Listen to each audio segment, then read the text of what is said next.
Hello, friends. Did you know that nearly 80% of those who watch my videos aren't subscribed? If you enjoy the content, I'd truly appreciate it if you hit that subscribe button. It helps a lot. Also, don't forget to leave a like and share your thoughts in the comments. By the way, where are you watching from? Let me know in the comments. What no one tells you about the New Mexico desert is that the silence here makes you feel like it's watching you. Juan Cardenas had been patrolling the southern border for 6 years and had learned to read the desert like some people learn to read the ocean. The shadows had meaning. Every sound was a source. But that night, he sensed something was wrong before he saw them. The radio crackled at 0247. Mason Dupree's voice sounded harsher than usual. "Juan, do you see this?" Juan squinted through the windshield at the dark expanse ahead. Stars blanketed the sky like scattered grains of salt, so numerous that constellations were barely discernible. The truck was parked on a ridge overlooking a creek that cut through the sand like a scar. Seeing what? North-northwest, maybe 2 miles out. Look up, not at the horizon.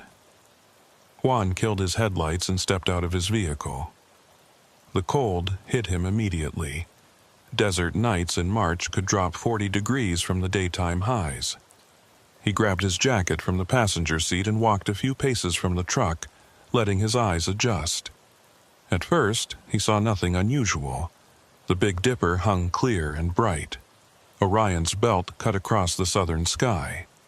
The Milky Way stretched overhead like spilled milk on black tile. Everything looked normal. Then he saw them. 3 points of light. Not moving. Not twinkling like stars. Just hanging there in the sky, perfectly still, forming a triangle so exact it looked drawn with a ruler. They were yellow-white, brighter than Venus, dimmer than the moon. And they were absolutely, completely motionless. "Got eyes on it," Juan said into his radio. "What are we looking at?" "Hell if I know. Been watching them for 10 minutes. They don't move, don't blink. Just sit there." Juan had seen plenty of aircraft in these skies. Military jets from Holloman Air Force Base up north would sometimes do night runs. Drones patrolled constantly. Even satellites crossed overhead with regularity, but aircraft moved. Aircraft made sound, eventually. Aircraft didn't just hang in one spot for 10 minutes without moving a single degree. "Could be helicopters holding position," Juan suggested, though even as he said it, he didn't believe it. Wrong altitude, wrong formation, and he'd hear them by now. At this distance, Mason's voice carried skepticism. With zero position drift? No way. Juan walked farther from his truck, as if a few more feet would give him a better angle. The lights remained fixed, a perfect triangle pointing north. He tried to gauge their altitude, maybe 10,000 feet? 12? High enough that they should be catching wind drift, but they weren't. They hung there like someone had nailed them to the sky. "I'm going to call it in," Mason said. "Wait." Juan kept his eyes on the lights. "Give it another 5 minutes. Let's see if they do anything." Protocol said they should report unusual activity immediately, especially this close to the border. But Juan had been written up twice for wasting dispatcher time, with calls that turned out to be weather balloons or commercial planes at odd angles. He wanted to be sure before he stuck his neck out again. The minutes crawled by. Juan counted them in his head, watching the triangle. 3 lights, perfectly still. The stars around them rotated slowly as the earth turned, but these 3 stayed locked in position relative to the ground, not the sky. That meant they were holding station, not drifting. Whatever was up there was fighting to stay in exactly that spot. "Mason, you still got them?" "Yeah." "They haven't moved an inch. This is wrong, Juan. This is really wrong." Juan felt it too. Something in his gut twisted. It wasn't fear exactly, more like the feeling you get when you walk into a room and realize someone's been there before you. An intrusion. A presence.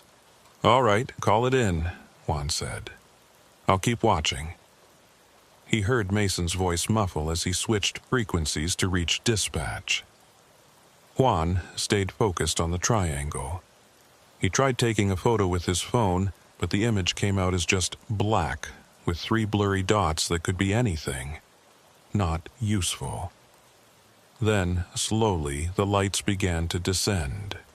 Not falling, not dropping. Descending with purpose, maintaining their exact triangle formation as they sank toward the horizon. Juan's breath caught in his throat. "They're moving," he said into his radio. "Mason, they're coming down." "I see it. Dispatch wants to know if we need backup." "I don't." Juan paused. What would backup even do? "Just tell them to stand by." The lights descended with impossible smoothness. No wavering, no adjustment. Just a steady, controlled drop. As they got lower, Juan could make out that they weren't 3 separate objects, but 3 points of light on something larger. The darkness between the lights had a quality to it, like looking at a hole in the sky. Not just absence of light, but a presence of shadow. His radio crackled with static, then cleared. "Asking if you have a visual on the object." "Affirmative." 3 lights, triangular formation, descending toward, Juan checked his mental map of the area, toward the mesa near border marker 47. Altitude maybe 2,000 feet now, still descending. "Copy. Air Force is saying they have no aircraft in that sector." Of course they don't, Juan thought, because this isn't ours. The lights stopped descending when they were maybe 500 feet above the desert floor. From Juan's position on the ridge, he could see them hovering over a flat stretch of hardpan between 2 low mesas.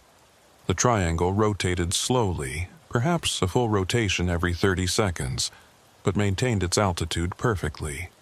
"Mason, you getting this?" "Yeah, I'm coming to your position. Don't do anything stupid." Juan heard the engine of Mason's truck fire up in the distance. While he waited, he kept watching the lights. Now that they were lower, he could see they illuminated the ground beneath them with a pale glow, creating 3 circles of light on the desert floor. Nothing else about the object was visible. Just the 3 bright points and the darkness they hung from. Then one of the lights went out. Juan blinked, wondering if his eyes were playing tricks. But no, the triangle was now just 2 points of light. The third had extinguished completely, leaving an L shape hanging in the sky. "Mason, one of the lights just went dark." "Which one?" "The northern point. It's just gone." A few seconds later, the second light vanished. Only one remained now, a single bright point hovering 500 feet above the desert. Juan felt his heartbeat pick up. Something was happening. Something was changing. Mason's headlights appeared on the ridge road, bouncing over the rough terrain. He pulled up next to Juan's truck and killed his engine. The tall, lean figure of Mason Dupree unfolded from the driver's seat. Mason had been with Border Patrol for 12 years, longer than Juan, and he'd seen things out here that he rarely talked about. Right now, his face was set in a hard expression that Juan had only seen a few times before. "One light left?" Mason asked. "Yeah, the other 2 just switched off, I guess." They stood together, watching the single point of light. It remained motionless for maybe a minute. Then it began to pulse, growing brighter and dimmer in a steady rhythm. Bright, dim, bright, dim. Like a heartbeat, like a signal. "Are we supposed to respond to that?" Mason asked quietly. "How would we even—" The light went out completely. Darkness swallowed the desert. Juan and Mason stood in silence, their eyes straining to adjust. The stars overhead seemed brighter now without the competing light. A coyote called in the distance, a lonely sound that made Juan's skin prickle. "Is it gone?" Mason whispered. "I don't." Light exploded across the desert. Not from above, from below. The entire hardpan lit up like someone had thrown a switch, a brilliant white glow that illuminated every rock, every bush, every detail of the landscape for miles. Juan threw his arm up to shield his eyes. The light was so bright it hurt, penetrating even through his closed eyelids. Then it vanished, leaving them in blindness. Juan staggered back against his truck, seeing purple afterimages dancing across his vision. Beside him, Mason cursed and rubbed his eyes. Slowly, painfully, their night vision began to return. What the hell was that? Mason's voice shook slightly. Juan shook his head, still seeing spots. I don't know. They stood there for several minutes, waiting for their eyes to fully adjust, listening to the desert silence. No engine sounds, no rotor wash, no jets screaming overhead. Just the wind and the distant coyote and the pounding of their own hearts. When Juan could finally see clearly again, he scanned the sky. The 3 lights were gone. The object, whatever it had been, was nowhere to be seen. The stars rotated in their ancient patterns overhead, indifferent to what had just happened below them. "Did you see where it went?" Juan asked. "No. When the light hit, I couldn't see anything." Juan's radio crackled. "All units, this is dispatch. We've received multiple calls from civilians reporting unusual lights in Sector 7. Can you confirm?" Mason grabbed his radio. "Dispatch, this is Dupree. Confirm unusual lights. 3 points in triangular formation, descended from high altitude to approximately 500 feet, AGL, exhibited controlled movement, then produced an intense white light before disappearing. No visual on object after light dissipated." There was a long pause. "Copy that. Stand by for instructions." Juan pulled out his phone and checked the time. 3:19 a.m. They'd been watching the lights for more than half an hour. It felt like 5 minutes. "We should go check the area where it was hovering," Mason said. "Maybe there's trace evidence, burn marks or something." Juan nodded, though something in his gut told him they wouldn't find anything. Whatever that thing was, it didn't seem interested in leaving evidence. They climbed into Juan's truck and headed down from the ridge, following a rough 2-track that wound between the mesas. The hardpan where the lights had been was maybe 15 minutes away on these roads. As they drove, Juan noticed that his radio had gone completely silent. Not even static, just dead air. "You getting anything on your radio?" he asked Mason. Mason tried his own unit. "Nothing, dead." Both units at the same time? Apparently. That was wrong. The radios were on different systems, different frequencies. They shouldn't both fail simultaneously unless something was interfering with them. Juan checked his phone. No signal. Not even 1 bar. He was used to spotty coverage out here, but his phone usually showed at least a flicker of connectivity. "Everything's down," he said. "Radio, cell, all of it." Mason didn't respond immediately. When he did, his voice was tight. "This happened to me once before. 4 years ago. Different sector. Saw lights in the sky, all communications went dead. Lasted about 2 hours. You never told me about that. You never asked, and I didn't want people thinking I was crazy." They drove in silence for a while. The truck's headlights carved a tunnel through the darkness, illuminating creosote bushes and scattered rocks. The path wound around a low mesa, and when they cleared it, they had a view of the hardpan. It was empty. Juan stopped the truck and they both got out, scanning the area with their flashlights. The desert looked exactly as it always did. Flat, empty, lifeless. No burn marks, no disturbance in the sand. No indication that anything unusual had happened here. "Should be right about here," Mason said, walking to the spot where the lights had been. He crouched down, examining the ground with his flashlight. Nothing, not even compressed soil. Juan walked in a wider circle, checking for any anomalies. The desert didn't lie. You could track a jackrabbit across hardpan if you knew what to look for. But here there was nothing. No impressions, no marks, no heat signatures on the rocks. He was about to call out to Mason when he noticed something odd. His watch had stopped. The digital display showed 3:17 a.m., but he knew for a fact it had been 3:19 when they'd left the ridge. He tapped the watch. The display flickered but didn't change. "Mason, what time do you have?" Mason checked his watch. 3:17. "But that can't be right. We left the ridge after 3:19. They looked at each other, two watches, showing the same wrong time. 2 minutes had disappeared somewhere. "Maybe the light affected them," Juan suggested, though he didn't believe it. Digital watches didn't just lose time from bright light. "Maybe." Mason didn't sound convinced either. They spent another 20 minutes searching the area, but found nothing. Eventually, their radios crackled back to life simultaneously, making them both jump. "Units, please respond. Dupree, Cardenas, do you copy?" Mason grabbed his radio. "Copy, dispatch. We had communications failure for about 20 minutes. Just came back online." "Copy that. Return to standard patrol routes. Air Force is sending a crew to investigate the area tomorrow morning.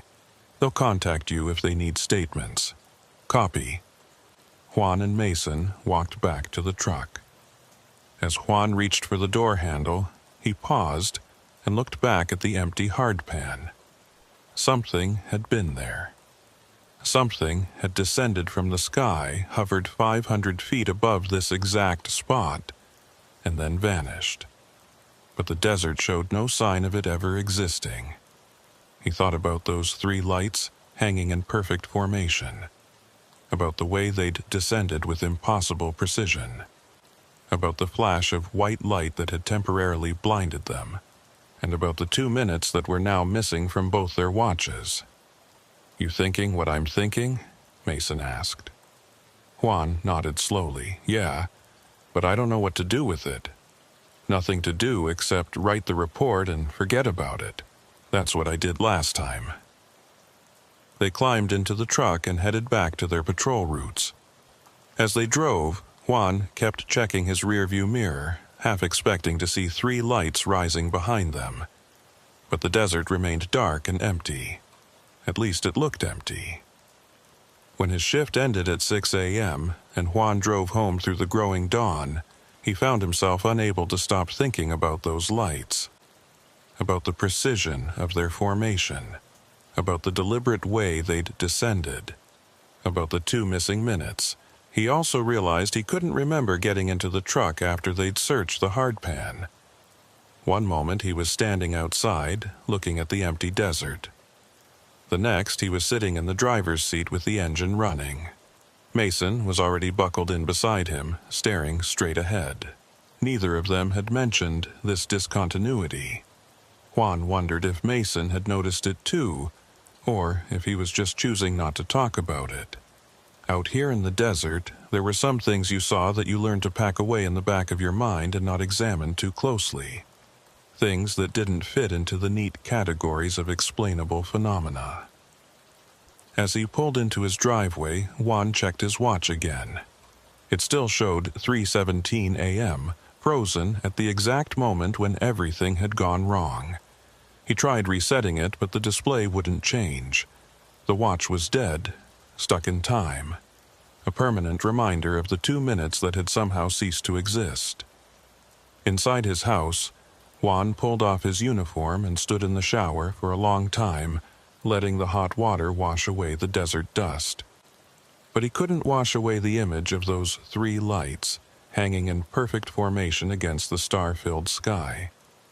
He didn't know it then, but that was only the first night. The lights would come back, and next time, they wouldn't stay in the distance. Mason Dupree didn't sleep well after that first night. Every time he closed his eyes, he saw those 3 lights descending from the sky with their impossible precision. He'd been telling the truth when he said this had happened to him before, 4 years ago. But he'd lied about one thing. It hadn't just happened once. It had happened 6 times. Each incident followed the same pattern: lights in the sky, communications failure, missing time, and each time Mason had written his report, filed it away, and tried to forget. But you can't forget something like that. It sits in your mind like a splinter, working deeper with every passing day. The difference this time was that Juan had seen it too. Mason wasn't alone anymore. He wasn't sure if that made things better or worse. 3 nights after the first incident, Mason was assigned to patrol the northern routes near the radar maintenance station. It was a lonely section of the border, mostly just empty desert and a handful of abandoned buildings from the 1950s. The radar station itself was a relic, rarely staffed, mostly automated. But Border Patrol still needed to check on it regularly.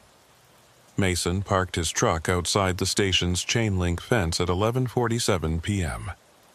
Protocol required him to do a walk-around, check the gate locks, and make sure nobody had tried to break in.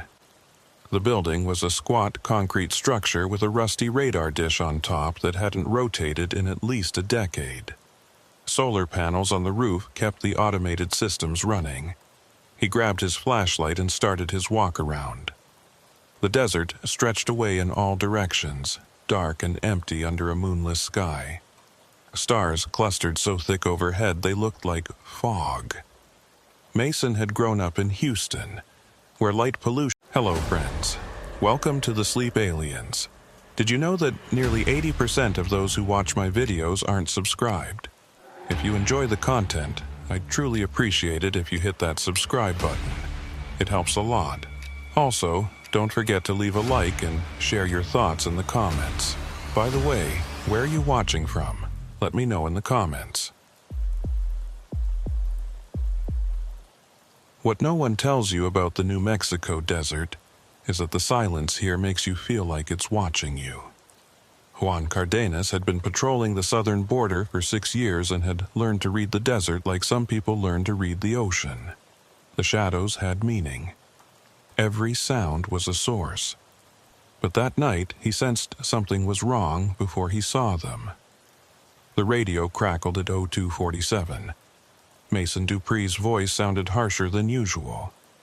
"Juan, do you see this?" Juan squinted through the windshield at the dark expanse ahead. Stars blanketed the sky like scattered grains of salt, so numerous that constellations were barely discernible. The truck was parked on a ridge overlooking a creek that cut through the sand like a scar. Seeing what? North-northwest, maybe 2 miles out. Look up, not at the horizon. Juan killed his headlights and stepped out of his vehicle. The cold hit him immediately. Desert nights in March could drop 40 degrees from the daytime highs. He grabbed his jacket from the passenger seat and walked a few paces from the truck, letting his eyes adjust. At first, he saw nothing unusual. The Big Dipper hung clear and bright. Orion's belt cut across the southern sky. The Milky Way stretched overhead like spilled milk on black tile. Everything looked normal. Then he saw them. 3 points of light. Not moving. Not twinkling like stars. Just hanging there in the sky, perfectly still, forming a triangle so exact it looked drawn with a ruler. They were yellow-white, brighter than Venus, dimmer than the moon. And they were absolutely, completely motionless. "Got eyes on it," Juan said into his radio. "What are we looking at?" "Hell if I know. Been watching them for 10 minutes. They don't move, don't blink. Just sit there." Juan had seen plenty of aircraft in these skies. Military jets from Holloman Air Force Base up north would sometimes do night runs. Drones patrolled constantly. Even satellites crossed overhead with regularity. But aircraft moved. Aircraft made sound, eventually. Aircraft didn't just hang in one spot for 10 minutes without moving a single degree. Could be helicopters holding position, Juan suggested, though even as he said it, he didn't believe it. Wrong altitude, wrong formation, and he'd hear them by now. At this distance, Mason's voice carried skepticism. With zero position drift, no way. Juan walked farther from his truck, as if a few more feet would give him a better angle. The lights remained fixed, a perfect triangle pointing north. He tried to gauge their altitude, maybe 10,000 feet, 12? High enough that they should be catching wind drift, but they weren't. They hung there like someone had nailed them to the sky. "I'm going to call it in," Mason said. "Wait." Juan kept his eyes on the lights. "Give it another 5 minutes. Let's see if they do anything." Protocol said they should report unusual activity immediately, especially this close to the border. But Juan had been written up twice for wasting dispatcher time, with calls that turned out to be weather balloons or commercial planes at odd angles. He wanted to be sure before he stuck his neck out again. The minutes crawled by. Juan counted them in his head, watching the triangle. 3 lights, perfectly still. The stars around them rotated slowly as the Earth turned, but these 3 stayed locked in position relative to the ground, not the sky. That meant they were holding station, not drifting. Whatever was up there was fighting to stay in exactly that spot. "Mason, you still got them?" "Yeah." "They haven't moved an inch. This is wrong, Juan. This is really wrong." Juan felt it too. Something in his gut twisted. It wasn't fear exactly, more like the feeling you get when you walk into a room and realize someone's been there before you. An intrusion. A presence. "All right, call it in," Juan said. "I'll keep watching." He heard Mason's voice muffle as he switched frequencies to reach dispatch. Juan stayed focused on the triangle. He tried taking a photo with his phone, but the image came out as just black, with 3 blurry dots that could be anything. Not useful. Then, slowly, the lights began to descend. Not falling, not dropping. Descending with purpose, maintaining their exact triangle formation as they sank toward the horizon. Juan's breath caught in his throat. "They're moving," he said into his radio. "Mason, they're coming down." "I see it. Dispatch wants to know if we need backup." "I don't." Juan paused. What would backup even do? "Just tell them to stand by." The lights descended with impossible smoothness. No wavering, no adjustment. Just a steady, controlled drop. As they got lower, Juan could make out that they weren't 3 separate objects, but 3 points of light on something larger. The darkness between the lights had a quality to it, like looking at a hole in the sky. Not just absence of light, but a presence of shadow. His radio crackled with static, then cleared. "Asking if you have a visual on the object." Affirmative. 3 lights, triangular formation, descending toward, Juan checked his mental map of the area, toward the mesa near border marker 47. Altitude maybe 2,000 feet now, still descending. "Copy. Air Force is saying they have no aircraft in that sector." Of course they don't, Juan thought, because this isn't ours. The lights stopped descending when they were maybe 500 feet above the desert floor.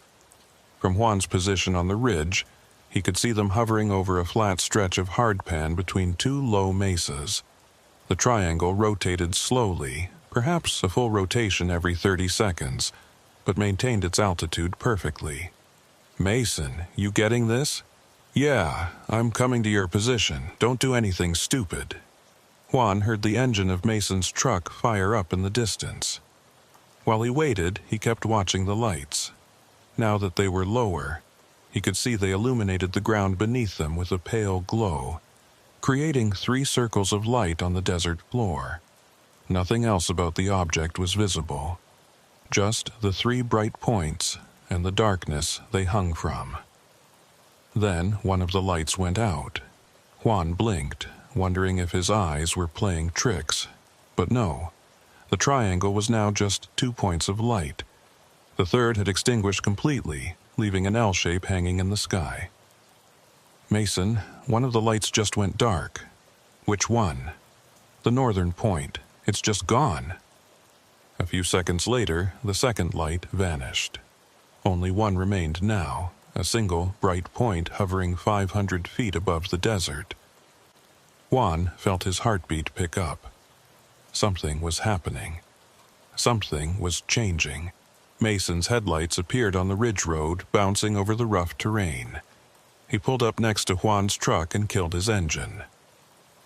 The tall, lean figure of Mason Dupree unfolded from the driver's seat.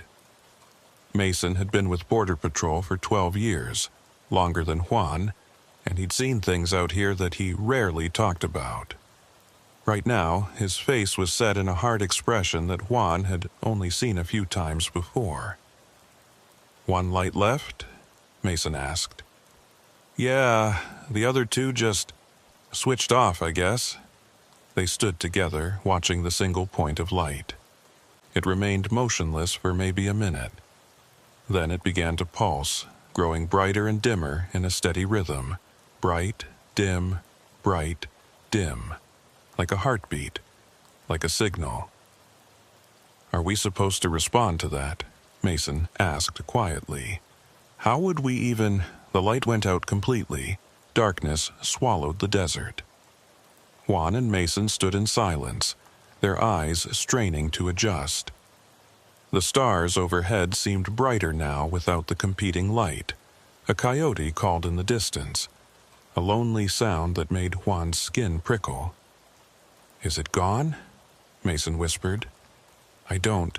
Light exploded across the desert. Not from above, from below. The entire hardpan lit up like someone had thrown a switch, a brilliant white glow that illuminated every rock, every bush, every detail of the landscape for miles. Juan threw his arm up to shield his eyes. The light was so bright it hurt, penetrating even through his closed eyelids. Then it vanished, leaving them in blindness. Juan staggered back against his truck, seeing purple after-images dancing across his vision. Beside him, Mason cursed and rubbed his eyes. Slowly, painfully, their night vision began to return. "What the hell was that?" Mason's voice shook slightly. Juan shook his head, still seeing spots. "I don't know. I don't know." They stood there for several minutes, waiting for their eyes to fully adjust, listening to the desert silence. No engine sounds, no rotor wash, no jets screaming overhead.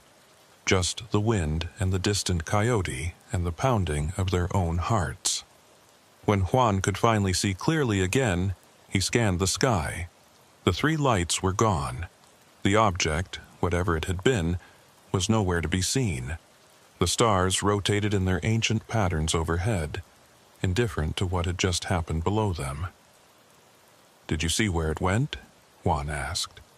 "No, when the light hit, I couldn't see anything." Juan's radio crackled. "All units, this is dispatch. We've received multiple calls from civilians reporting unusual lights in Sector 7. Can you confirm?" Mason grabbed his radio. "Dispatch, this is Dupree. Confirm unusual lights. 3 points in triangular formation, descended from high altitude to approximately 500 feet, AGL, exhibited controlled movement, then produced an intense white light before disappearing. No visual on object after light dissipated." There was a long pause. "Copy that. Stand by for instructions." Juan pulled out his phone and checked the time. 3:19 a.m. They'd been watching the lights for more than half an hour. It felt like 5 minutes. "We should go check the area where it was hovering," Mason said. "Maybe there's trace evidence, burn marks or something." Juan nodded, though something in his gut told him they wouldn't find anything. Whatever that thing was, it didn't seem interested in leaving evidence. They climbed into Juan's truck and headed down from the ridge, following a rough 2-track that wound between the mesas. The hardpan where the lights had been was maybe 15 minutes away on these roads. As they drove, Juan noticed that his radio had gone completely silent. Not even static, just dead air. "You getting anything on your radio?" he asked Mason. Mason tried his own unit. Nothing, dead. Both units at the same time? Apparently. That was wrong. The radios were on different systems, different frequencies. They shouldn't both fail simultaneously unless something was interfering with them. Juan checked his phone. No signal. Not even one bar. He was used to spotty coverage out here, but his phone usually showed at least a flicker of connectivity. "Everything's down," he said. "Radio, cell, all of it." Mason didn't respond immediately. When he did, his voice was tight.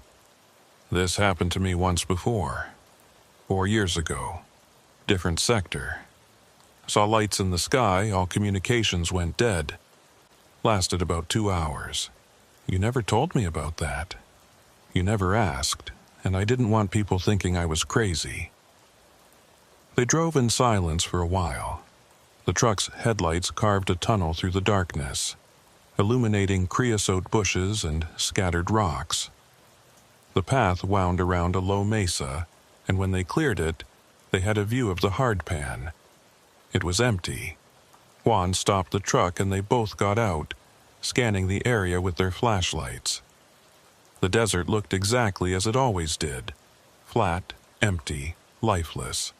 No burn marks, no disturbance in the sand. No indication that anything unusual had happened here. "Should be right about here," Mason said, walking to the spot where the lights had been. He crouched down, examining the ground with his flashlight. Nothing, not even compressed soil. Juan walked in a wider circle, checking for any anomalies. The desert didn't lie. You could track a jackrabbit across hardpan if you knew what to look for. But here there was nothing. No impressions, no marks, no heat signatures on the rocks. He was about to call out to Mason when he noticed something odd. His watch had stopped. The digital display showed 3:17 a.m., but he knew for a fact it had been 3:19 when they'd left the ridge. He tapped the watch. The display flickered but didn't change. "Mason, what time do you have?" Mason checked his watch. 3:17. "But that can't be right. We left the ridge after 3:19. They looked at each other, 2 watches, showing the same wrong time. 2 minutes had disappeared somewhere. "Maybe the light affected them," Juan suggested, though he didn't believe it. Digital watches didn't just lose time from bright light. Maybe. Mason didn't sound convinced either. They spent another 20 minutes searching the area but found nothing. Eventually, their radios crackled back to life simultaneously, making them both jump. "Units, please respond. Dupree, Cardenas, do you copy?" Mason grabbed his radio. "Copy, dispatch. We had communications failure for about 20 minutes. Just came back online." "Copy that. Return to standard patrol routes. Air Force is sending a crew to investigate the area tomorrow morning. They'll contact you if they need statements." "Copy." Juan and Mason walked back to the truck. As Juan reached for the door handle, he paused and looked back at the empty hardpan. Something had been there. Something had descended from the sky, hovered 500 feet above this exact spot, and then vanished. But the desert showed no sign of it ever existing. He thought about those 3 lights hanging in perfect formation.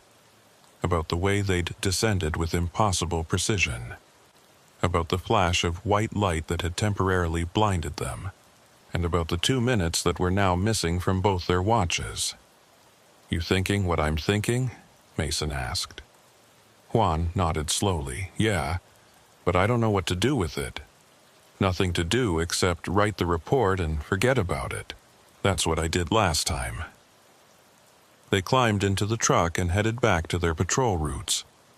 As they drove, Juan kept checking his rearview mirror, half expecting to see 3 lights rising behind them. But the desert remained dark and empty. At least it looked empty. When his shift ended at 6 a.m. and Juan drove home through the growing dawn, he found himself unable to stop thinking about those lights, about the precision of their formation, about the deliberate way they'd descended, about the 2 missing minutes. He also realized he couldn't remember getting into the truck after they'd searched the hardpan. One moment he was standing outside, looking at the empty desert. The next, he was sitting in the driver's seat with the engine running.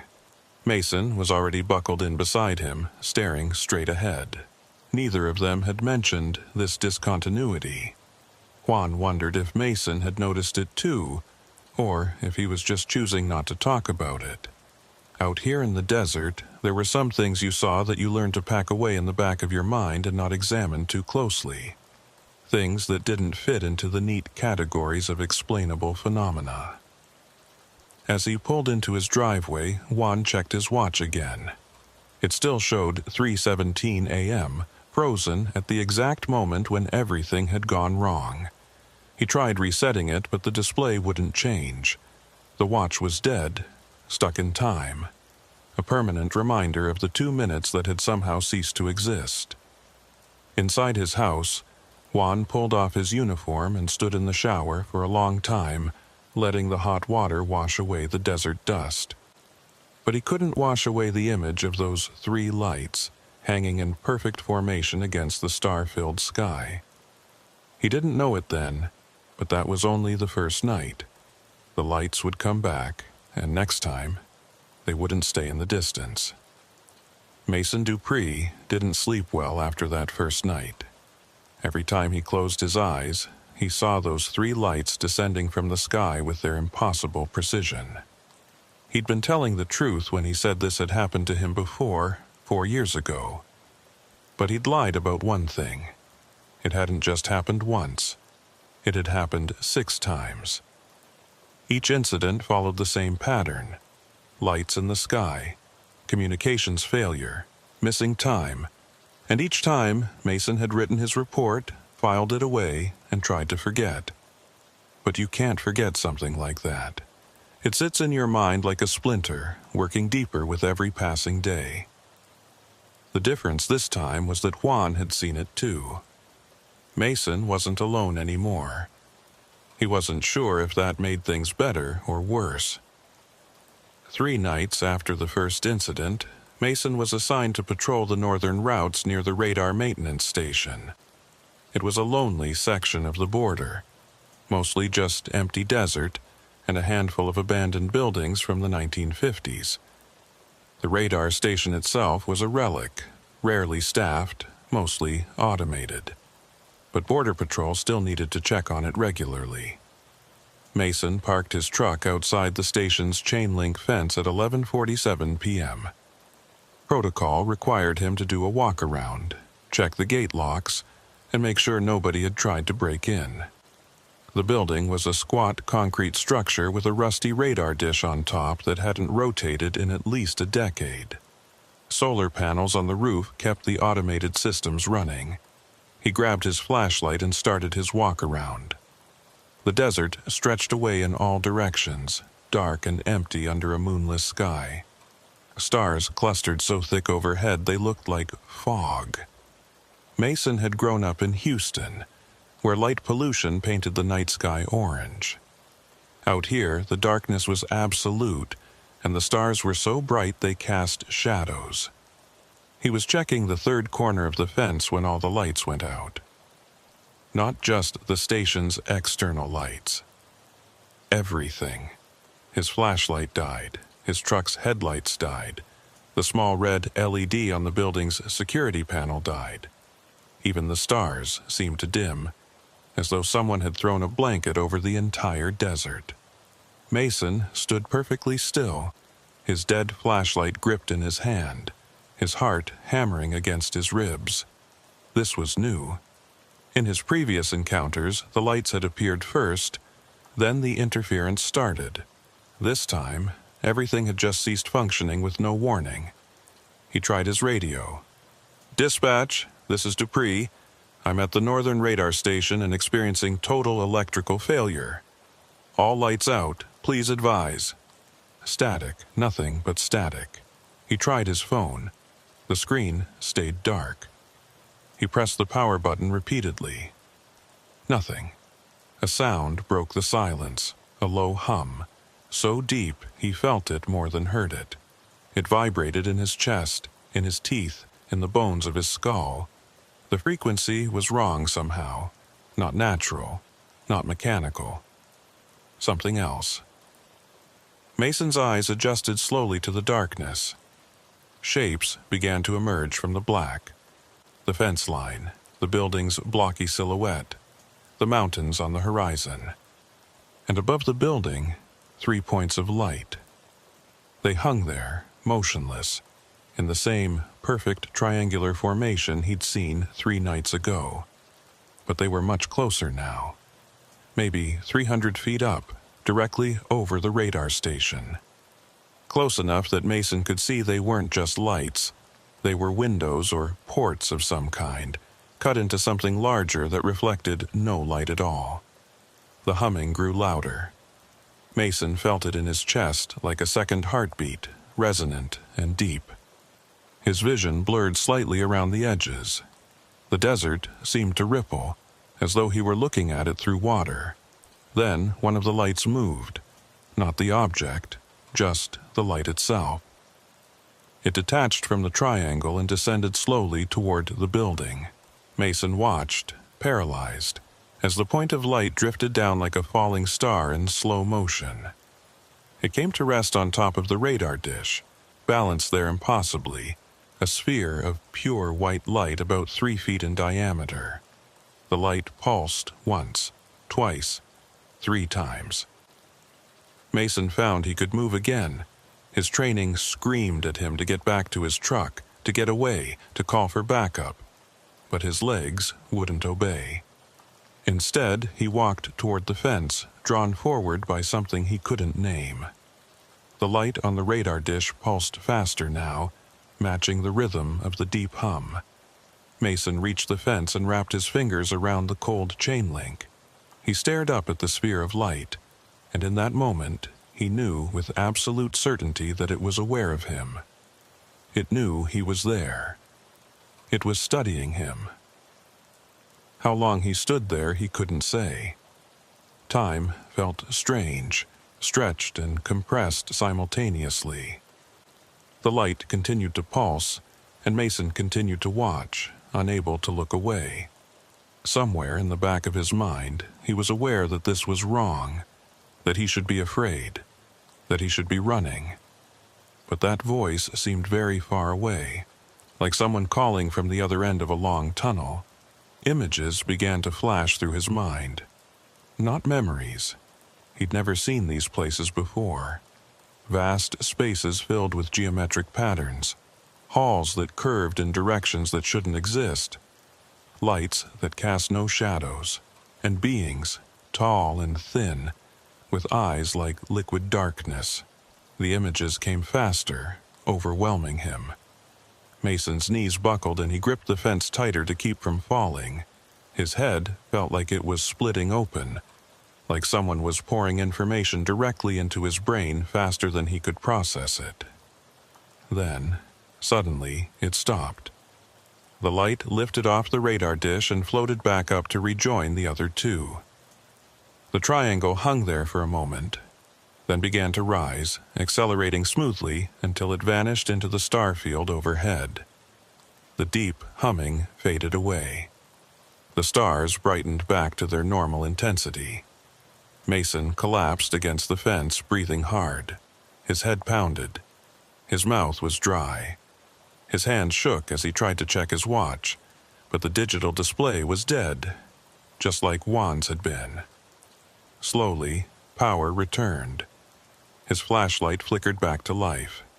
The building's security lights came on. His truck's headlights illuminated the fence line. Mason pulled out his radio with trembling fingers. "Dispatch, this is Dupree, reporting. Unusual activity at Northern Radar Station. Request immediate backup." The dispatcher's voice came through clearly. "Copy, Dupree. What's the nature of the emergency?" Mason opened his mouth, then closed it. What could he say? That he'd seen 3 lights and one of them had come down to study him. That he'd had visions of impossible spaces and alien beings. That time had stopped while he stood there watching? "False alarm," he said finally. "Thought I saw an intruder, but it was just shadows. Station is secure." "Copy that. Let us know if you need anything." Mason clipped the radio back to his belt and walked slowly to his truck. Every step felt like wading through water. His head still throbbed with the after effects of whatever had happened. Those images kept flashing behind his eyes. The geometric spaces, the curved halls, the dark-eyed beings. He sat in his truck for a long time, engine running, heater blowing cold air that slowly warmed. He needed to call Juan. Juan had seen them too. Juan would understand, but it was nearly 1 a.m. now. Or was it? Mason checked the truck's clock. 1:17 a.m. His watch still showed nothing. The display frozen at the moment when everything had died. He pulled out his personal phone. The screen lit up this time, showing 1:17 a.m. At least that was working. He scrolled to Juan's number and hesitated. What if Juan thought he was crazy? What if seeing the lights once had been enough for Juan and he didn't want to hear about it again? Mason put the phone away and put the truck in gear. He'd finish his patrol, file his report in the morning, and try to forget this ever happened. That's what he'd done the other 6 times. That's what you were supposed to do. But as he drove away from the radar station, he couldn't shake the feeling that something had changed. The lights had come closer this time. They'd interacted with him directly. And those images in his head, they felt important, like a message he was supposed to understand, but couldn't quite decode. He glanced in his rearview mirror. The radar station sat dark and quiet behind him, just a concrete box in the middle of nowhere. But above it, if he squinted, he could see 3 faint points of light, so dim they might have been stars, arranged in a perfect triangle. Mason forced himself to look away and focus on the road. The next morning, Juan found Mason sitting in his truck in the Border Patrol station parking lot, staring at nothing. Juan had just finished his night shift and was heading home when he spotted Mason's vehicle. Something about the way Mason was sitting there, completely still, made Juan pull over and park beside him. He tapped on Mason's window. Mason jerked like he'd been shocked, then looked over and seemed to recognize Juan. He rolled down the window. "You okay, man?" Juan asked. "You look like hell." "Didn't sleep." Mason's voice was rough, like he'd been shouting. "They came back last night, the lights." Juan felt his stomach drop. "Where?" "Northern Radar Station. Just me this time." "They came down close, Juan. Real close. One of them landed on the radar dish." "Did you report it?" Mason laughed, a harsh sound with no humor in it. "I called it in as a false alarm. What was I supposed to say?" Juan understood. He'd been thinking about that first night for 3 days straight, and he still didn't know how to talk about it. The official report he'd filed had been carefully worded. Observed 3 unidentified lights in the sky, unable to determine origin or nature. Lights disappeared after approximately 30 minutes. Clinical, factual, completely failing to capture the strangeness of what they'd seen. "You want to grab breakfast?" Juan asked. "Talk about it somewhere that's not the parking lot." Mason nodded slowly. Yeah, that'd be good."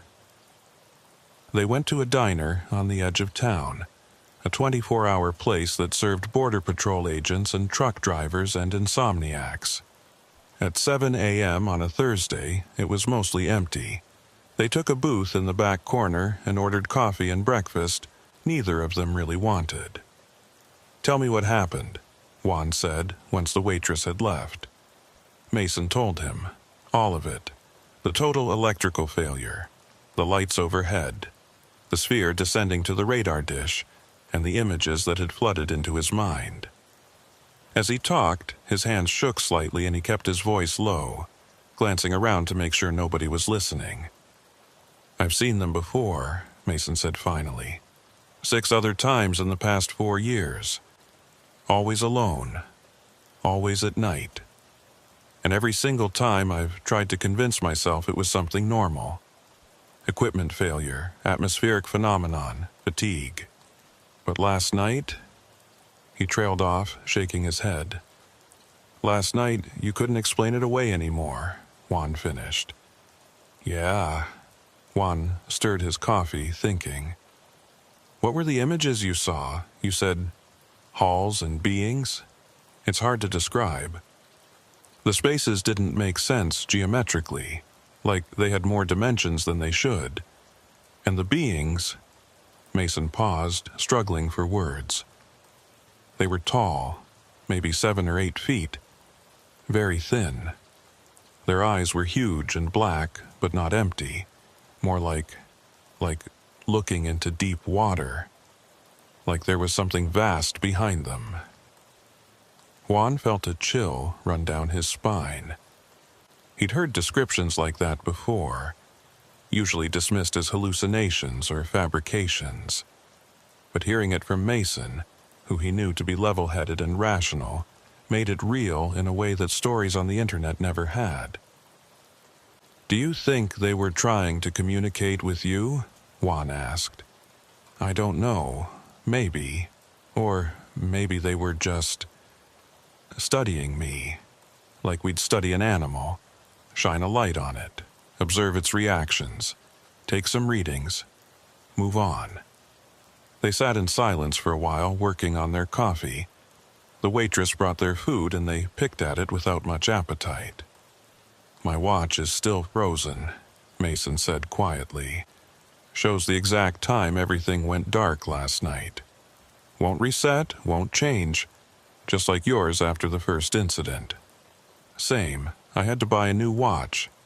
Couldn't shake the feeling that the old one was, I don't know, contaminated somehow. That's exactly it, contaminated." Mason looked up from his plate. "What do we do about this, Juan? We can't keep not reporting it, but if we report what's really happening, we'll be labeled as crazy, transferred, maybe worse." Juan understood the dilemma perfectly. Their careers depended on being seen as reliable, rational, trustworthy. Start talking about alien lights and telepathic visions and that reputation would evaporate instantly. But if we don't report it and someone gets hurt... Mason left the thought unfinished. Juan thought about the missing time from that first night. The 2 minutes that had simply ceased to exist. What had happened during those 2 minutes? Where had they been? What had been done to them?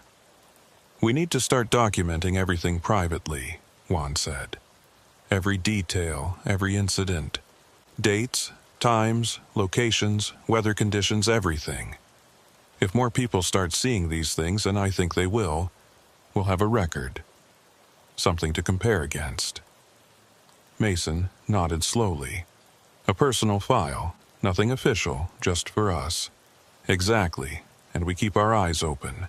If the lights come back, we photograph them, video them if possible, collect any physical evidence we can find. They haven't left physical evidence so far. We know about. but maybe we weren't looking hard enough. Mason seemed to consider this. You think they're going to come back again?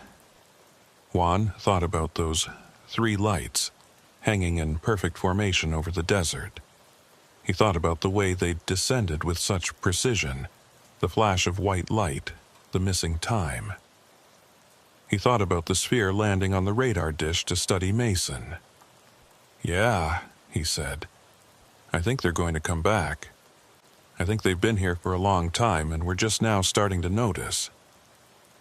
They finished their breakfast in near silence, each lost in their own thoughts. When they paid and walked out to the parking lot, the sun was fully up, painting the desert in shades of gold and amber.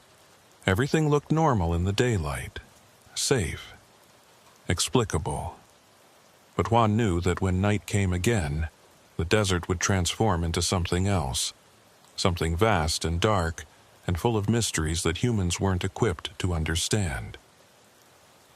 Call me if you see them again, Juan said as they reached their trucks. Day or night, doesn't matter. Just call me. You too. Mason paused with his hand on the door handle. Juan, thanks for believing me. I believe you because I saw them too. We're in this together now. Mason nodded and climbed into his truck. Juan watched him drive away, then got into his own vehicle and headed home. He was exhausted, his eyes gritty from lack of sleep, but he knew he wouldn't rest easy. Because somewhere up there, above the atmosphere, above the clouds, 3 lights were waiting, and sooner or later, they would descend again. 2 weeks passed. Juan and Mason continued their patrols, watching the skies, documenting everything in private notebooks they kept locked in their trucks. Other agents started commenting on how tired they both looked, but neither of them could explain why they weren't sleeping well. Every night, Juan would scan the stars, looking for that telltale triangle formation. Every night, he'd check his watch obsessively, paranoid about losing time again. And every night, the desert remained quiet and empty. Then came the night of the 3rd watch. Juan was patrolling alone, his usual route through the southern sectors. It was 2:04 a.m., cold and clear, with a wind that carried the smell of creosote and distant rain. His radio was quiet, just the occasional check-in from dispatch and other units. He was passing border marker 47, near the mesa where they'd seen the lights 2 weeks ago, when his headlights caught something unusual. A reflection, maybe 50 yards off the road, like light bouncing off metal or glass. Juan slowed his truck and grabbed his spotlight, sweeping it across the desert. The beam caught something, a vehicle, partially hidden behind a cluster of rocks. Not unusual. Smugglers abandoned vehicles out here all the time. But something about this one looked wrong. He pulled over and reported his position to dispatch, then walked toward the vehicle with his hand on his sidearm. As he got closer, he could see it was an older sedan, maybe 15 years old, covered in dust. The windows were dark, no visible occupants. Juan circled around to the driver's side, his flashlight cutting through the darkness. He shined it through the window and froze. The interior was wrong, all wrong. The seats were torn up, not just damaged but shredded, like someone had taken a knife to them repeatedly. The dashboard was melted, plastic dripping like candle wax, and covering everything. The seats, the steering wheel, the windows, was a fine silver dust that glittered in his flashlight beam. Juan backed away from the car, his heart racing. This wasn't drug smugglers. This wasn't migrants. This was something else entirely. His radio crackled. Juan, this is Mason. You read me? Juan grabbed his radio, grateful to hear a familiar voice.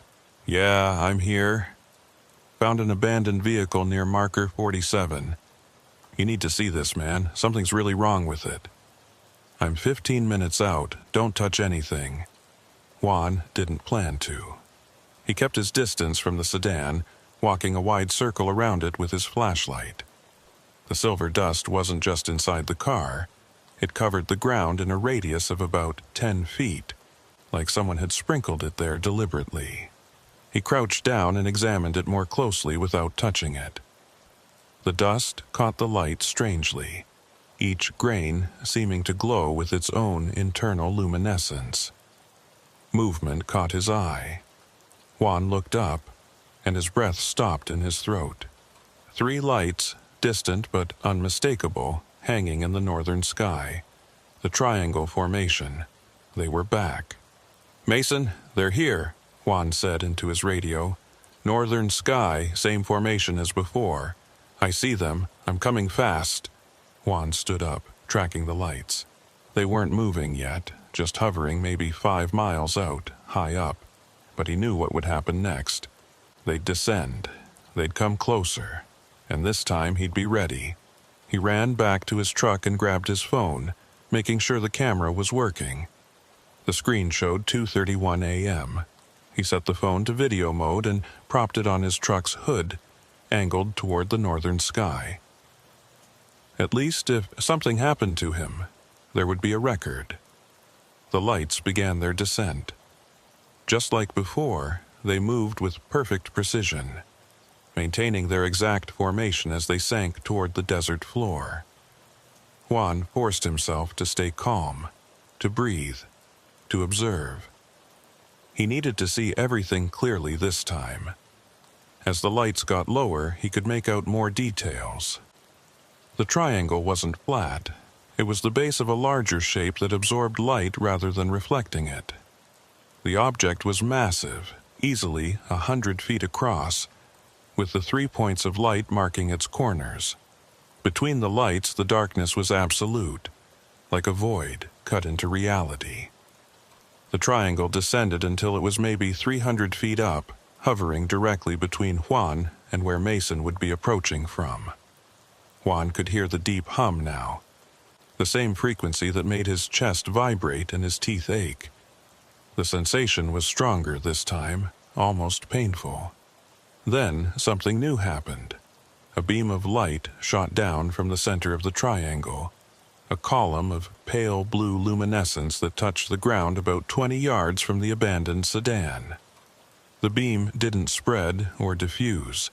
It stayed perfectly straight and uniform, like a spotlight made solid. Juan's phone camera was still running. He backed away slowly, keeping his eyes on the beam. Part of him wanted to run, to get in his truck and drive as fast as he could away from here. But another part, the part that had become obsessed with understanding what was happening, kept him rooted in place. A figure appeared in the beam of light. It materialized from nothing, as though the light itself was constructing it molecule by molecule. Tall, impossibly thin, with limbs that seemed too long for its body. The head was disproportionately large, smooth and featureless, except for 2 enormous eyes that caught the light and reflected it back like mirrors. Juan couldn't move, couldn't breathe, couldn't look away. The being stood in the column of light for a moment, as though getting its bearings, then began to walk toward the abandoned sedan. Its movements were fluid but wrong, like watching a film played at the wrong speed. The being reached the car and placed one elongated hand on the hood. The metal beneath its palm began to glow, first red, then orange, then white-hot. But the being didn't pull away. It stood there, hand on the burning metal, as though conducting some kind of test or experiment. Headlights appeared in the distance. Mason's truck, coming fast. The being turned its head toward the approaching vehicle, those mirror-like eyes catching the headlights. Then, smoothly, it stepped back into the column of blue light and vanished. The beam retracted, pulling back into the triangle. The deep hum grew louder, rising in pitch until it became almost a shriek. Juan clapped his hands over his ears, but it didn't help. The sound seemed to come from inside his head, from his bones, from the air itself. Mason's truck skidded to a stop beside Juan's. Mason jumped out, his face pale in the starlight. "Did you see it? Tell me you saw it." "I saw it," Juan managed to say. "One of them, right there by the car." The triangle began to rise, accelerating smoothly. They watched it climb back into the sky, the 3 points of light growing smaller and smaller until they merged back into the starfield and disappeared. The silence that followed was overwhelming. For several seconds, neither man could speak. They just stood there, breathing hard, staring at the empty sky. "My phone was recording," Juan said finally. "I got it on video." They rushed to Juan's truck. Juan grabbed his phone with shaking hands and stopped the recording. The file was there, showing a timestamp of 23 minutes. He hit play. The screen showed the northern sky clear and bright with stars. They could hear Juan's breathing on the audio track. Then the 3 lights appeared, descending in formation. The video captured it perfectly. The precision of their movement, the impossible darkness between the lights, the descent. But when the blue beam appeared, the video turned to static. Not just white noise, a chaotic pattern of shifting colors and shapes that hurt to look at. The audio became a harsh, buzzing sound that made Mason wince, and Juan turned down the volume. The static continued for several minutes, then cleared suddenly, showing the sky again. Empty. The lights were gone. "It didn't record," Mason said, his voice hollow. "Whatever that thing was, it didn't record." Juan felt despair wash over him. They'd been so close to having proof, real proof, and the camera had failed at the crucial moment. Or, and this thought chilled him, maybe the camera hadn't failed. Maybe, whatever that being was, it existed outside the spectrum that cameras could capture. "The car," Juan said suddenly. "The being touched the car. There might be evidence on it." They grabbed flashlights and approached the sedan cautiously. The hood, where the being had placed its hand, was now completely smooth. The paint and metal fused together into a glassy surface. The handprint was visible. 4 long fingers and an opposable thumb, each digit leaving a perfect impression in the melted metal. "That's not human," Mason whispered. "Look at the proportions. The fingers are too long, joints in the wrong places." Juan studied the handprint. Each finger was at least 8 inches long, with an extra joint halfway down. The palm was narrow and elongated. No human hand had ever looked like this. The silver dust was everywhere, covering the car, the ground, even their boots when they got too close.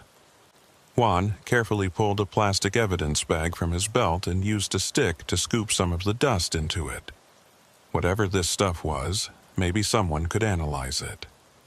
"We have to report this," Mason said. "Officially, I mean, not just to each other." "Report what? That we saw an alien being teleport down from a UFO and melt a car with its hand? They'll think we're insane." "But we have the car. We have the handprint. We have the dust. This is physical evidence, Juan. Real, tangible proof." Juan wanted to argue, but Mason was right. They couldn't keep this to themselves anymore. Something was happening out here in the desert. Something that went beyond unexplained lights in the sky. There were beings, entities, whatever you wanted to call them, and they were interacting with human technology, leaving evidence behind. "All right," Juan said. "We call it in, but we document everything first, every detail. Take photos of the handprint from every angle. Collect as much dust as we can. Measure everything. Because once we report this, it's going to be out of our hands." They spent the next hour photographing and documenting the sedan. Juan took more than 100 photos on his phone, capturing the melted hood, the shredded interior, the silver dust, the handprint. Mason used a measuring tape to record exact dimensions. They collected multiple samples of the dust in evidence bags. As they worked, Juan couldn't shake the feeling that they were being watched. He kept glancing up at the sky, searching for those 3 lights, but the stars remained still and distant. The desert was quiet except for the wind and their footsteps. When they'd documented everything they could, Juan called dispatch. "This is Cardenas. Need to report an unusual finding at my location. Request supervisor response." The dispatcher sounded bored. "Nature of the finding?" Juan paused, choosing his words carefully. "Abandoned vehicle with significant damage and unknown substance covering the area. Possible hazmat situation." That got attention. Within 15 minutes, 2 more Border Patrol vehicles arrived, along with their sector supervisor, a gray-haired woman named Sarah Green, who'd been with the agency for 20 years. She took one look at the sedan and her expression went carefully neutral. "What are we looking at here, Cardenas?" Juan walked her through what they'd found: the vehicle, the damage, the silver dust. He mentioned the handprint but didn't speculate about what had caused it. Mason stood nearby, silent, letting Juan take the lead. Green examined the car with her flashlight, her face unreadable. She crouched down to look at the silver dust, careful not to touch it. When she stood up, she pulled out her radio. "This is Green. I need hazmat response at my location, and I need it quiet. No regular channels. Use the secure line." She turned back to Juan and Mason. "I want both of you to write up detailed reports of everything you've seen tonight. Everything. Don't leave anything out, no matter how strange it sounds. Understand?" "Yes, ma'am," Juan said. "But there's more. I know there's more. The lights. You're not the first agents to see them." Green's voice was quiet, almost gentle. "There have been incidents like this before. Not many, but enough that certain protocols are in place. Hazmat isn't coming to clean up toxic waste. They're coming to make this disappear before anyone else sees it." Juan felt his stomach drop. "You're saying there's a cover-up?" "I'm saying there are things that happen out here that don't fit into normal categories, and there are procedures for handling them. You saw something tonight. You documented it. Good work. But this is where your involvement ends. Give me your evidence bags and your photo files, write your reports, and then go home and get some sleep." "But," Mason started. "That's an order." Green's voice was firm. "This is bigger than you, bigger than Border Patrol. There are people who specialize in incidents like this, and they'll take it from here." Juan and Mason exchanged glances. They had no choice but to comply. Juan handed over the evidence bags filled with silver dust and transferred his photos to Green's phone.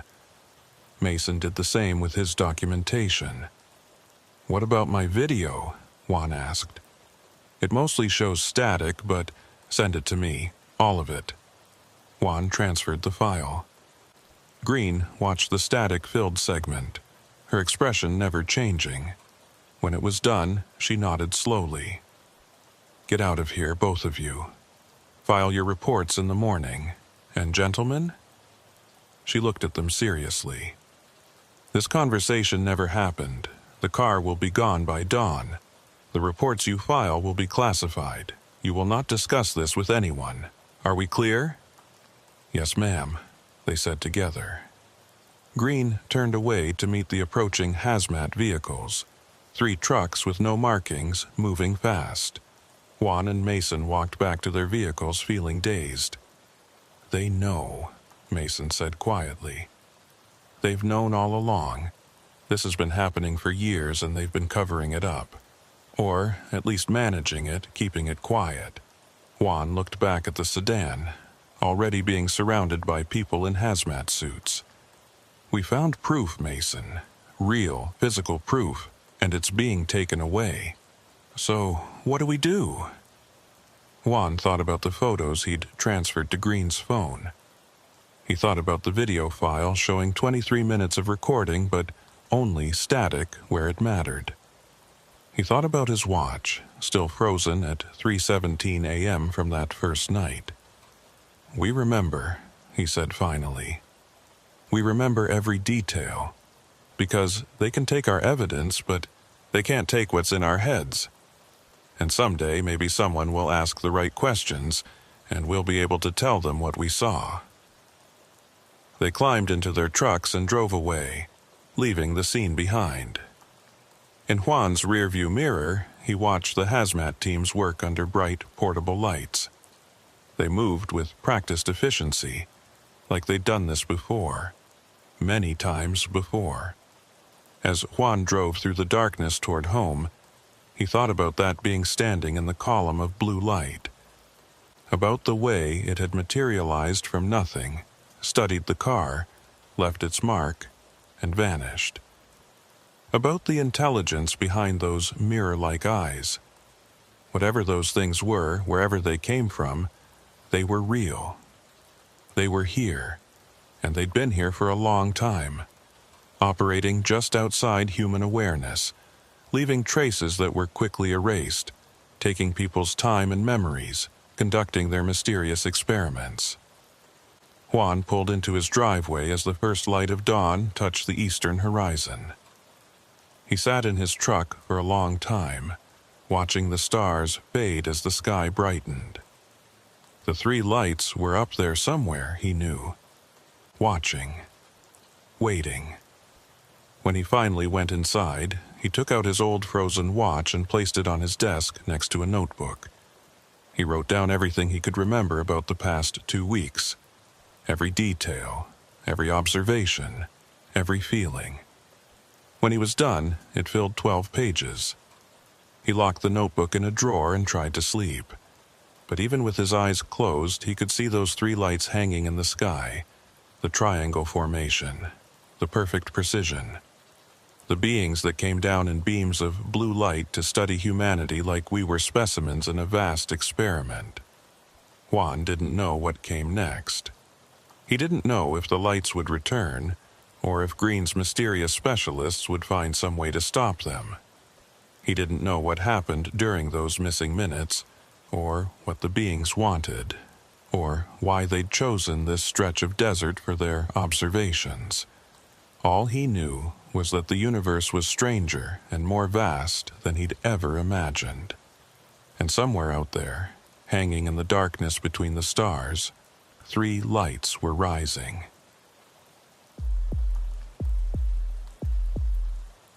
Beck Molina had been staring at the same radar screen for 6 hours, and the anomaly hadn't gone away. He'd first noticed it during his routine maintenance check at the Northern Monitoring Station, a gap in the coverage map that shouldn't exist. The radar system was supposed to track every vehicle within a 15-mile radius, painting their movements across the screen in clean, phosphorescent green. But there was one section, maybe a mile long, where the tracking just stopped. Vehicles would enter the zone and vanish from the screen, then reappear on the other side as if they'd teleported. Beck had worked as a radar technician for Border Patrol for 8 years. He knew every quirk of these systems, every dead zone caused by terrain, every ghost echo from atmospheric conditions. This wasn't any of those things. The blank spot followed Old Service Road 19, a deteriorating 2-lane stretch of asphalt that cut through the emptiest part of the New Mexico desert. Most agents avoided it. The road was in bad shape, full of potholes and washboard sections that could destroy a vehicle's suspension. But a few still used it as a shortcut between sectors. Beck pulled up the maintenance logs from the past 3 months. The pattern was there, subtle but consistent. Every vehicle that had traveled Old Service Road 19 disappeared from radar tracking for exactly the same distance, 1.2 miles. No exceptions. He should have reported it immediately. That was protocol. But something made him hesitate. Maybe it was the way the gap appeared on the screen. Not like a technical failure, but like something was deliberately blocking the signal. Or maybe it was the notation he'd found in last year's archived logs, hastily scribbled in the margins by the previous technician. OSR 19. Don't ask questions. Beck picked up his phone and scrolled to Harper Velasquez's number. Harper had been his friend since they'd both started with Border Patrol, and she was one of the few agents who actually used Old Service Road 19 regularly. If anyone would know whether something strange was happening out there, it would be her. The call went straight to voicemail. Beck checked the time, 11:47 p.m. Harper would be on patrol, probably out of cell range.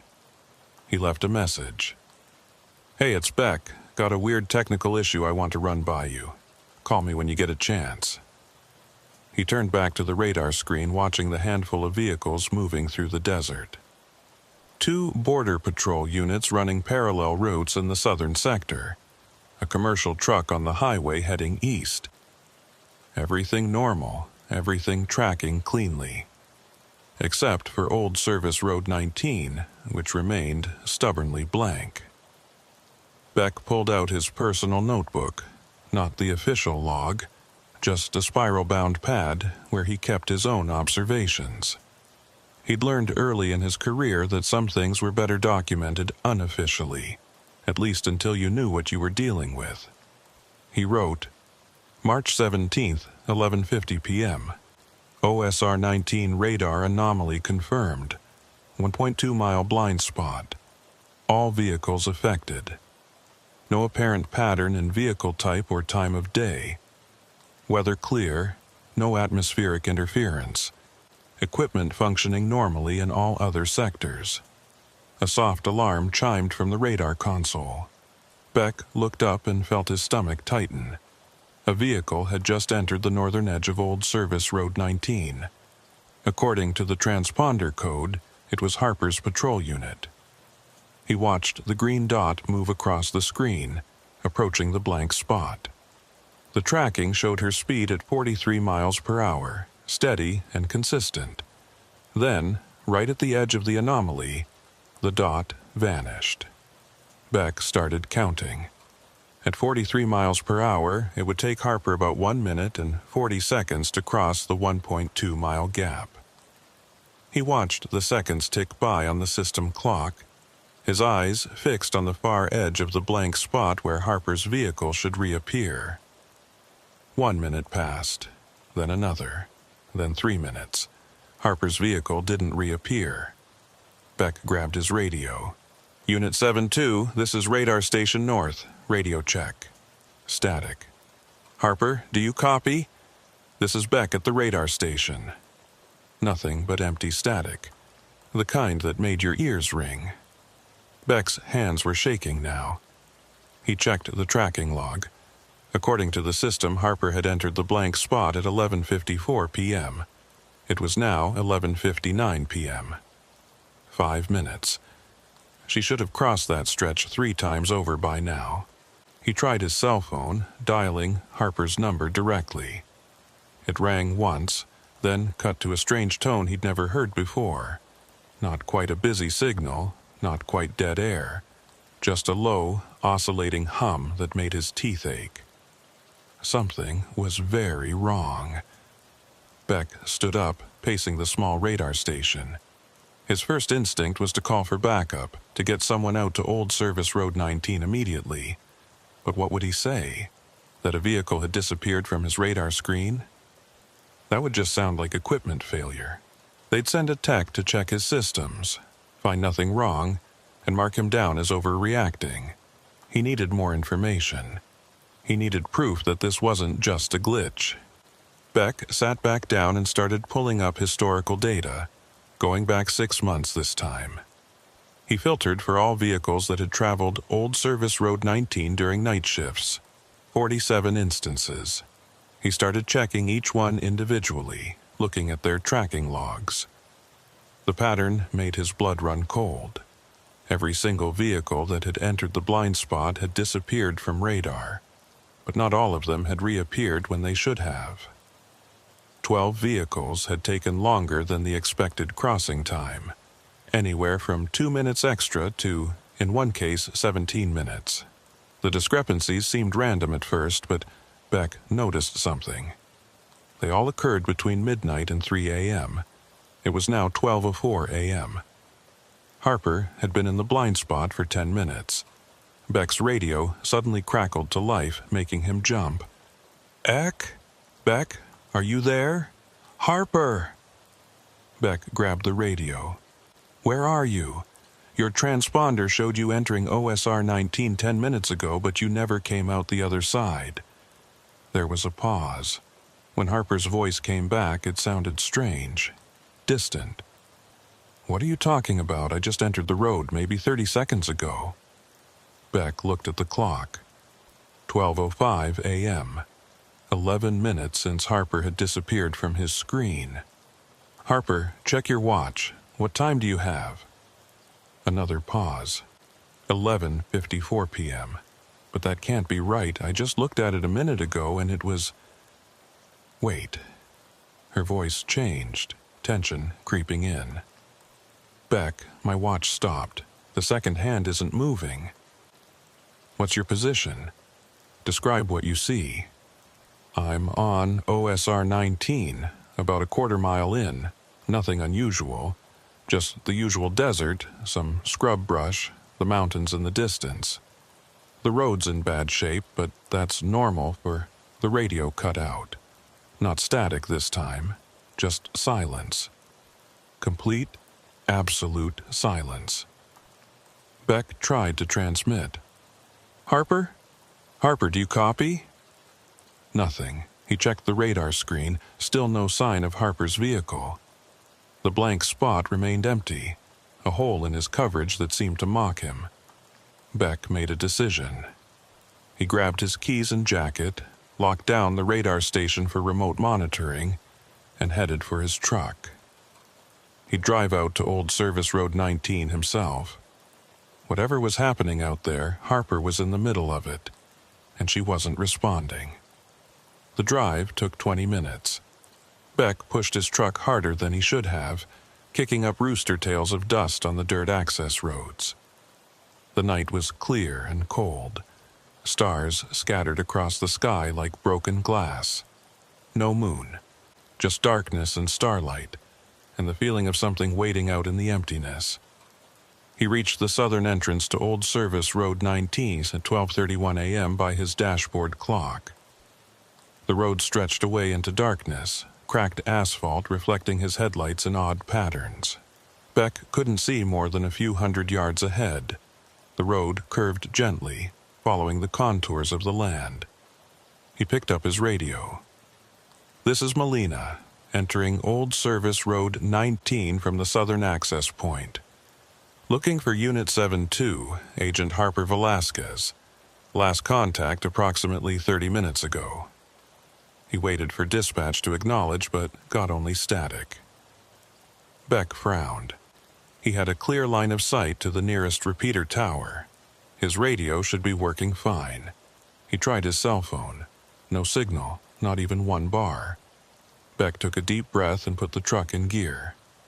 The headlights cut through the darkness as he rolled forward onto Old Service Road 19. The road felt wrong immediately. Not anything he could put his finger on. Just a sensation of wrongness that made the hair on his arms stand up. The engine sounded different here.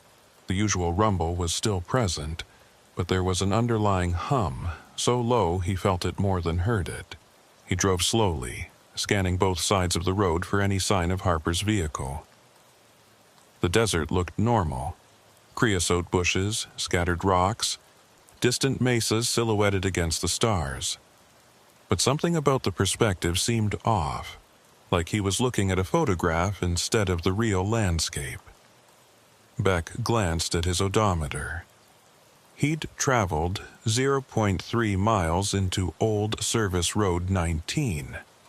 According to his calculations, he was now inside the radar blind spot.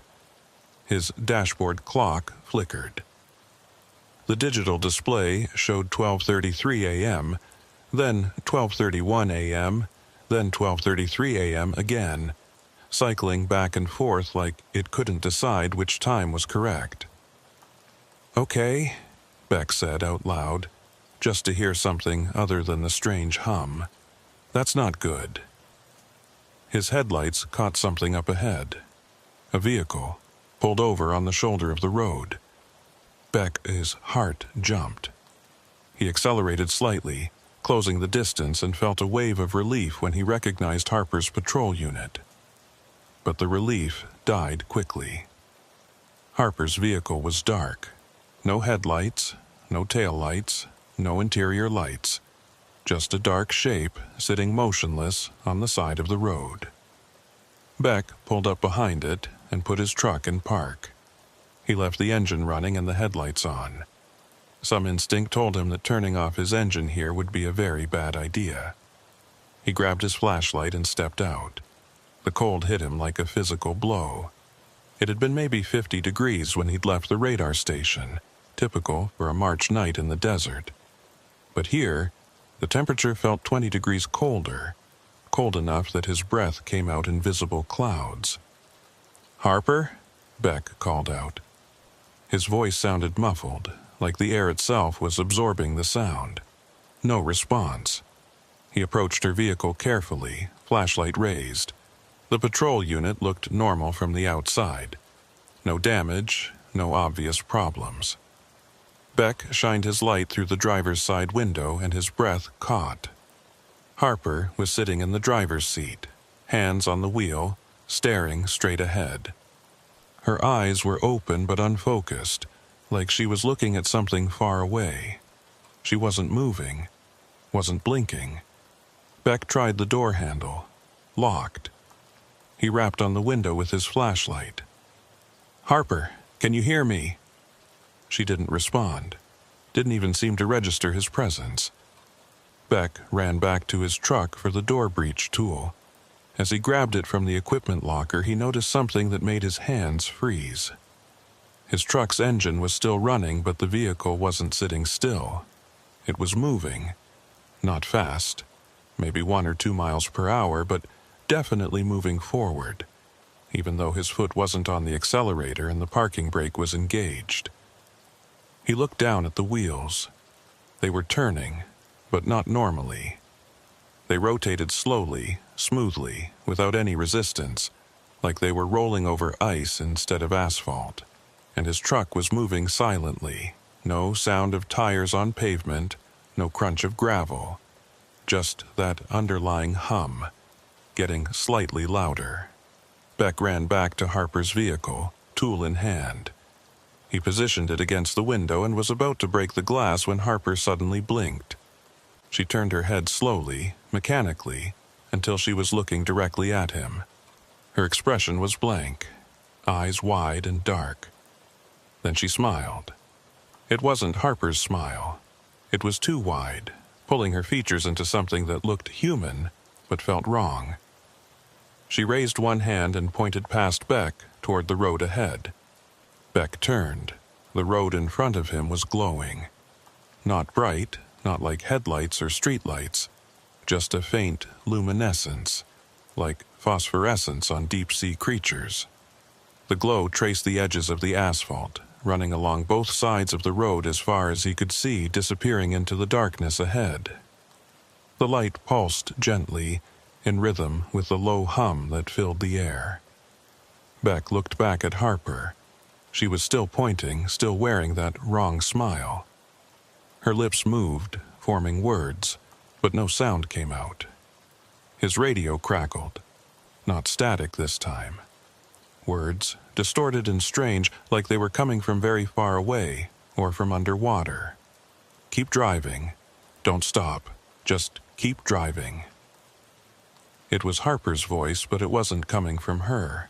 She was sitting right in front of him, her mouth still moving silently, but her voice was coming from his radio. Beck backed away from her vehicle, his heart hammering. He turned and ran for his truck, which had now rolled forward another 20 feet. He jumped in, slammed the door, and was reaching for the gear shift when he realized something. His truck was in park. The The parking brake was still engaged, but the vehicle was still moving, rolling steadily forward at about 5 miles per hour, following Old Service Road 19 deeper into the glowing darkness. Beck tried the brakes. They depressed normally, but the truck didn't slow down. He tried shifting into reverse.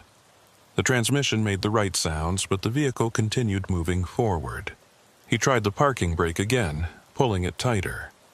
Nothing changed. His truck was moving on its own, carrying him down a glowing road that his radar couldn't see, and there was nothing he could do to stop it. Beck grabbed his radio. "This is Molina. I'm on Old Service Road 19 and I have an emergency situation. My vehicle is moving on its own. I've lost control. Agent Velasquez is unresponsive in her vehicle. Request immediate backup." Only the hum answered him, rising and falling like breathing. In his rearview mirror, Beck saw Harper's vehicle start to move too. No lights, no engine sound, just smooth, silent motion. She was following him, still sitting in the driver's seat with her hands on the wheel, that wrong smile still fixed on her face. The glow along the edges of the road grew brighter. Beck checked his odometer. Since pulling over to check on Harper, he'd traveled 0.1 miles, but he'd been moving for at least 5 minutes. At 5 miles per hour, he should have gone almost half a mile. The numbers didn't add up. Distance and time were behaving strangely here, following rules that didn't match the real world. Beck's dashboard clock still flickered between 12:31 and 12:33 a.m. His fuel gauge showed 3/4 full, the same as when he'd entered the road. His speedometer read exactly 0 miles per hour, even though he was clearly moving. According to his instruments, he was sitting still. According to reality, he was being carried forward into something he didn't understand. And somewhere behind him, Harper followed in her dark vehicle, wearing someone else's smile. Beck gripped the steering wheel and watched the glowing road carry him forward. The mountains in the distance didn't seem to get any closer. The stars overhead remained in the exact same positions. Only the road moved, or maybe the road wasn't moving at all and everything else was. He thought about the notation in the old maintenance logs. OSR 19, don't ask questions. Now he understood why. Some things in the desert couldn't be explained. Some roads didn't obey normal physics, and some places you entered but weren't guaranteed to leave. The glow pulsed brighter, and Beck's truck rolled silently forward into the impossible darkness of Old Service Road 19. Beck didn't know how long he'd been moving. His dashboard clock had finally stopped flickering and now showed a solid 12:31 a.m., frozen like a photograph. His watch had stopped too. When he tapped the face, the second hand stayed locked in place, pointing straight up. But he was definitely moving. The desert slid past his windows, rocks and bushes drifting by in that strange silent way.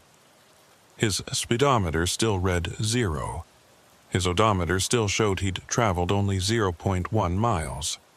According to every instrument in his truck, he was sitting perfectly still. The glow along the road edges had settled into a steady rhythm now, pulsing like a heartbeat. Each pulse cast faint shadows across the interior of his truck, making familiar shapes look wrong. His hands on the steering wheel, his reflection in the rearview mirror.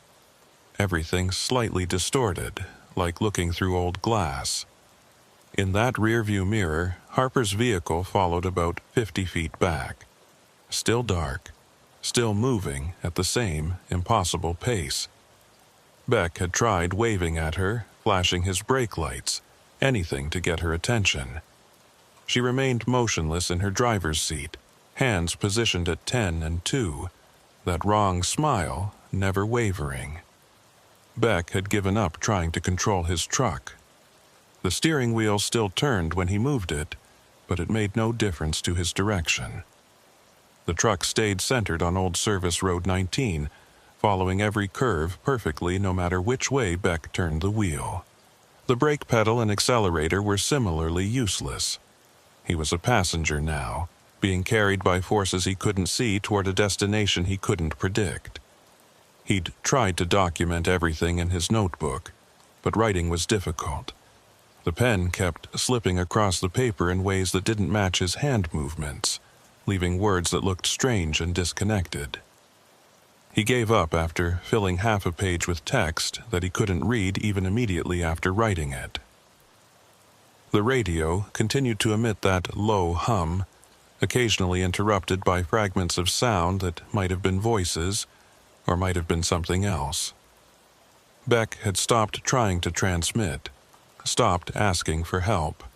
He just listened to the hum and watched the glowing road carry him forward. Then, without warning, the glow vanished. The change was so sudden that Beck actually gasped. One moment the road was outlined in that faint luminescence. The next, it was just ordinary asphalt in his headlights. The low hum cut off like someone had thrown a switch. The oppressive cold lessened slightly, and Beck's truck came to a complete stop, so abruptly that he lurched forward against his seatbelt. The engine was still running. Beck could hear it now, the normal rumble that had been masked by the hum. His dashboard instruments flickered once and then returned to normal operation. The clock showed 12:47 a.m. His odometer had incremented by exactly 1.2 miles.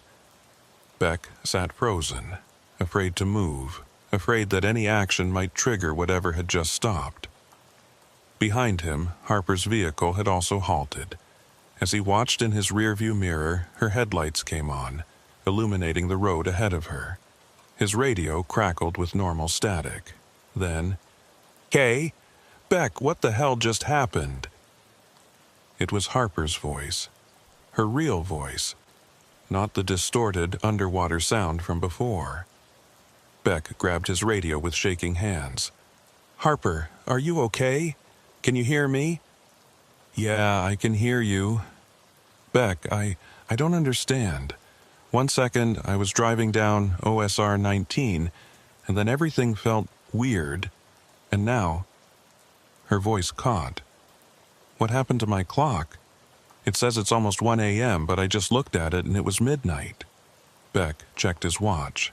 The second hand was moving again, ticking away normally. "Harper, stay in your vehicle. Don't get out. I'm going to come back to you." "Okay." She sounded scared, which was unusual for Harper. She was typically fearless on patrol, the kind of agent who'd pursue suspects into dangerous situations without hesitation. Hearing fear in her voice made Beck's own anxiety spike higher.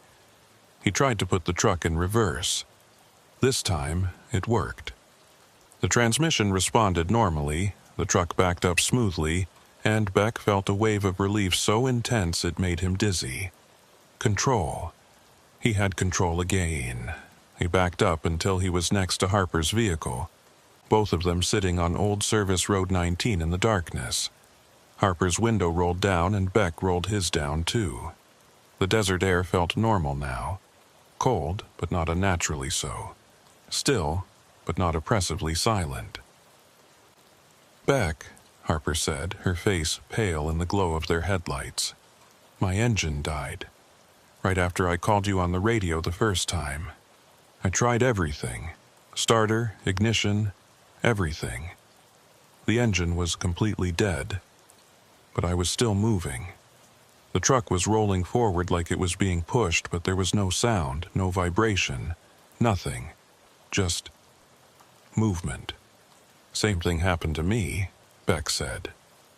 "Except my engine never died. It just stopped mattering. Nothing I did made any difference. How long was I in there? How long was I... wherever that was?" Beck didn't want to answer, but Harper deserved to know.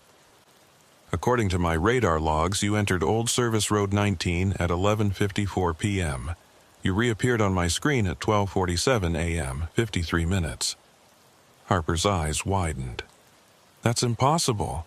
I was only on this road for maybe 2 minutes before I called you. Then everything went wrong and..." She trailed off, thinking. "I remember seeing you.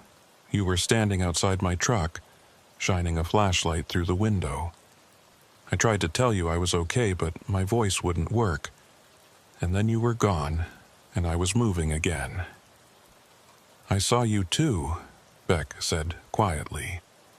"You were pointing down the road, and you were smiling. I don't remember smiling. I wasn't smiling, Beck. I was terrified." They sat in silence for a moment, engines idling, headlights cutting cones of light through the darkness. The desert around them looked completely normal now. No glow, no strangeness, just rocks and sand and scrub brush. "My odometer says I traveled 2 miles, Beck said. "That's the exact length of the radar blind spot. It's like we passed through something, some kind of zone where normal rules don't apply. But we weren't moving at normal speed. My speedometer was at 0 the whole time. If we traveled 1.2 miles in 53 minutes at 0 miles per hour..." Harper did the math in her head and shook her head. "That doesn't make sense. You can't travel at 0 speed. That's a contradiction." Beck pulled out his notebook and found the page where he'd written his observations. The text was still unreadable, letters twisted into shapes that hurt to look at. But he'd written something at the bottom before the strangeness had started. A reminder to himself, check the radar logs. "Harper, I need you to follow me back to the radar station. We need to look at the tracking data, see what the system recorded while we were in there." "In where?" "Beck, what is this place? What happened to us?" "I don't know, but I think it's been happening for a while." The previous radar tech left a note in the logs. "Don't ask questions." I think they knew something strange was going on with this road, but couldn't explain it. Harper was quiet for a moment. Then, "My head hurts. Like I'm trying to remember something important, but it keeps slipping away. Did something happen while we were moving? Something I'm not remembering?" Beck felt it too. A sense of missing pieces, of gaps in his memory. He remembered stopping to check on Harper's vehicle. He remembered seeing the glowing road. But there was a space in between, maybe 5 or 10 minutes, where his memories felt fuzzy and indistinct. "Let's get back to the station," Beck said. "Compare notes, look at the data, figure out what we can." They rolled up their windows and turned their vehicles around. As Beck's headlights swept across the road during his 3-point turn, he noticed something that made him stop. Tire tracks. His tires had left clear impressions in the dust on the shoulder of the road where he'd pulled over. He could see where he'd backed up to talk to Harper. But between where he'd first stopped and where Harper's vehicle sat, there were no tire tracks at all. The dust was smooth and undisturbed, as if nothing had driven through it. Beck aimed his spotlight at the stretch of road between them. No tracks. But he knew he'd driven that distance.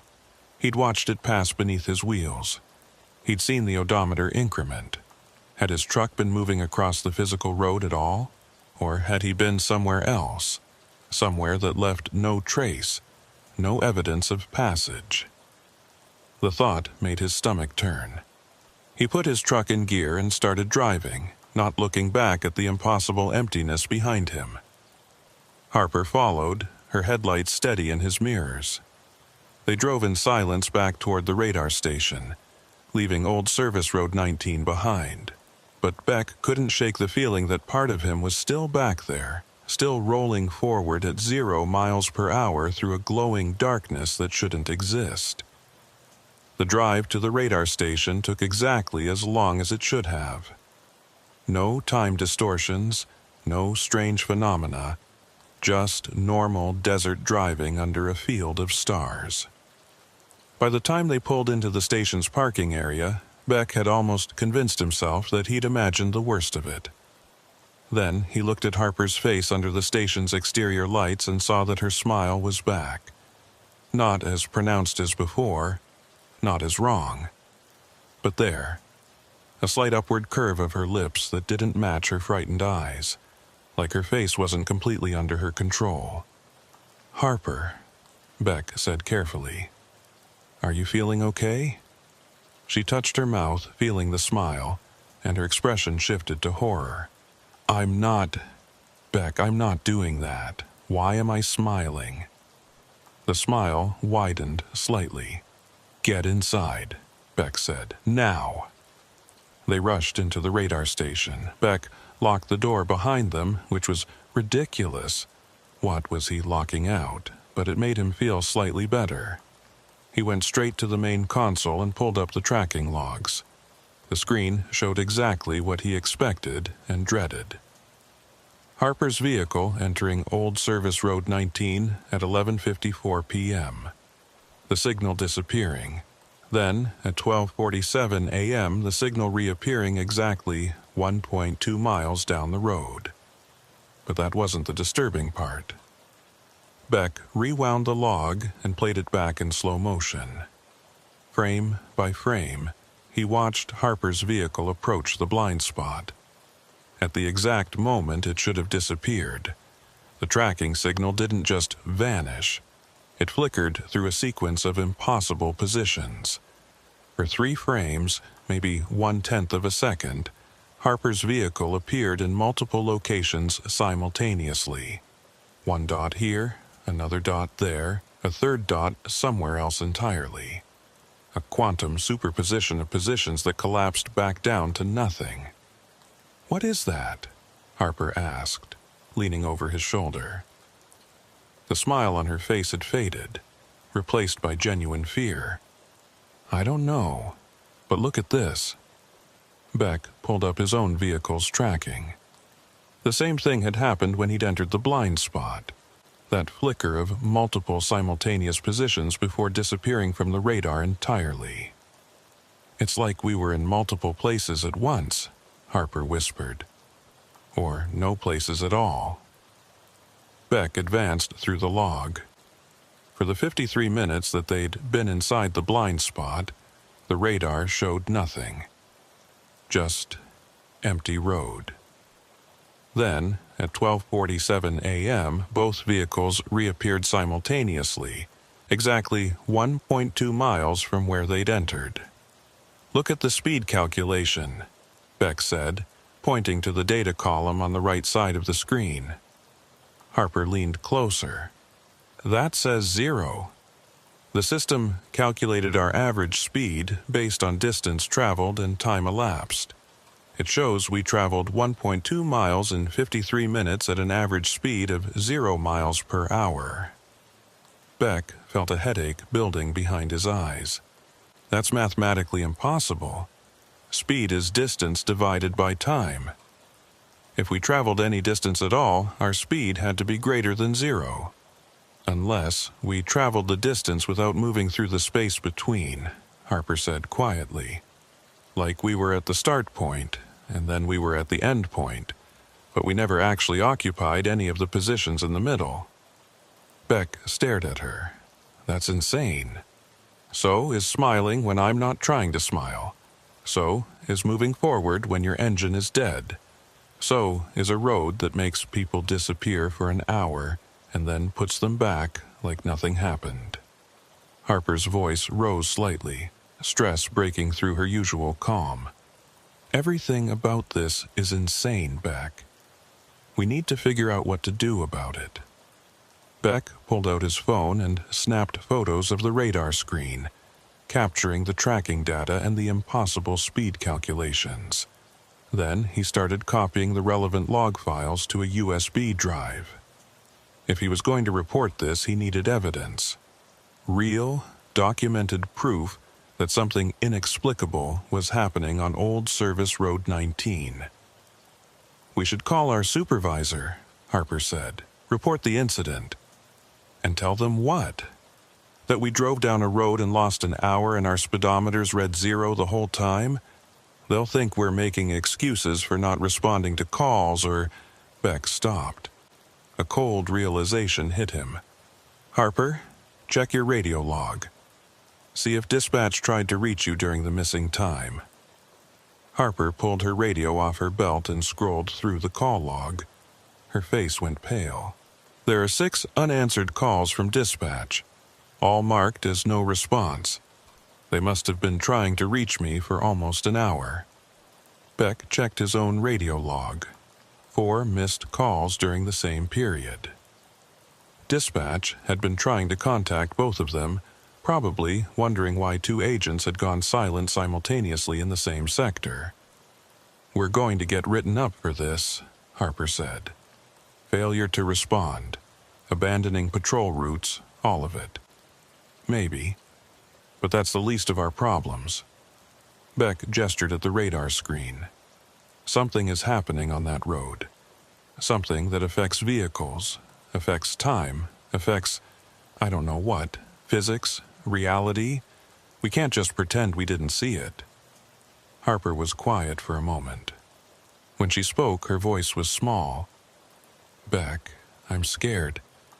Not of getting written up or losing my job. I'm scared of what happened to us out there, because I think something did happen. Something I can't quite remember, and my body is reacting to it in ways I can't control." She gestured at her mouth. "This smile, it's not mine. Something put it there." Beck wanted to tell her she was wrong, that there was a rational explanation, but he couldn't. Because he felt it too, a sense of violation, of something having touched them in ways that left no physical mark, but changed something fundamental. "We need to go back," Beck said. Harper stared at him. "Are you insane?" "No, listen.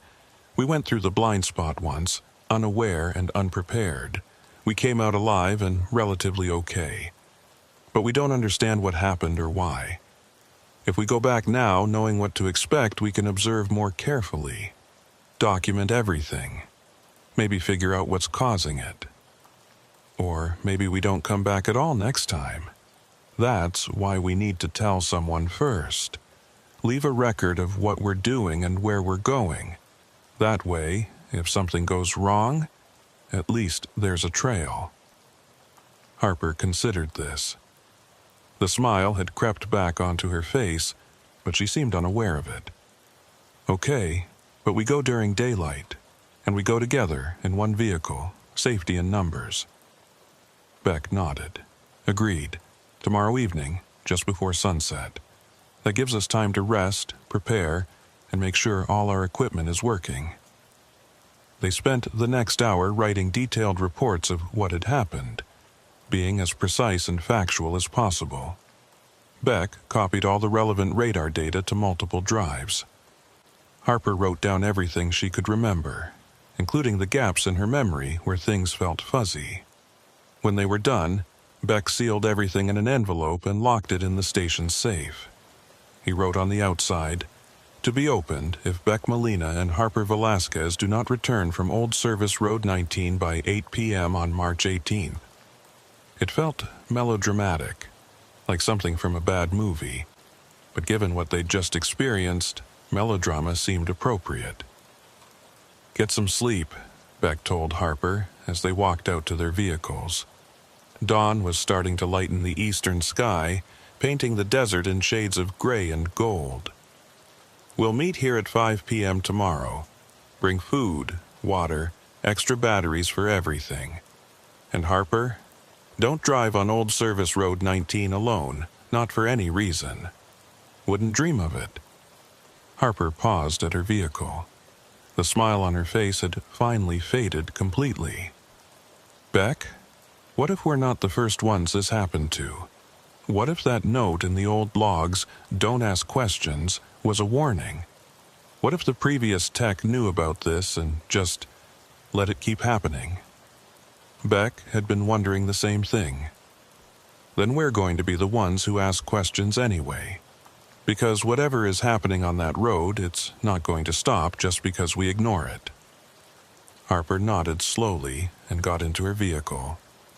Beck watched her drive away, her taillights disappearing into the growing dawn. Then he got in his own truck and headed home. He didn't sleep well.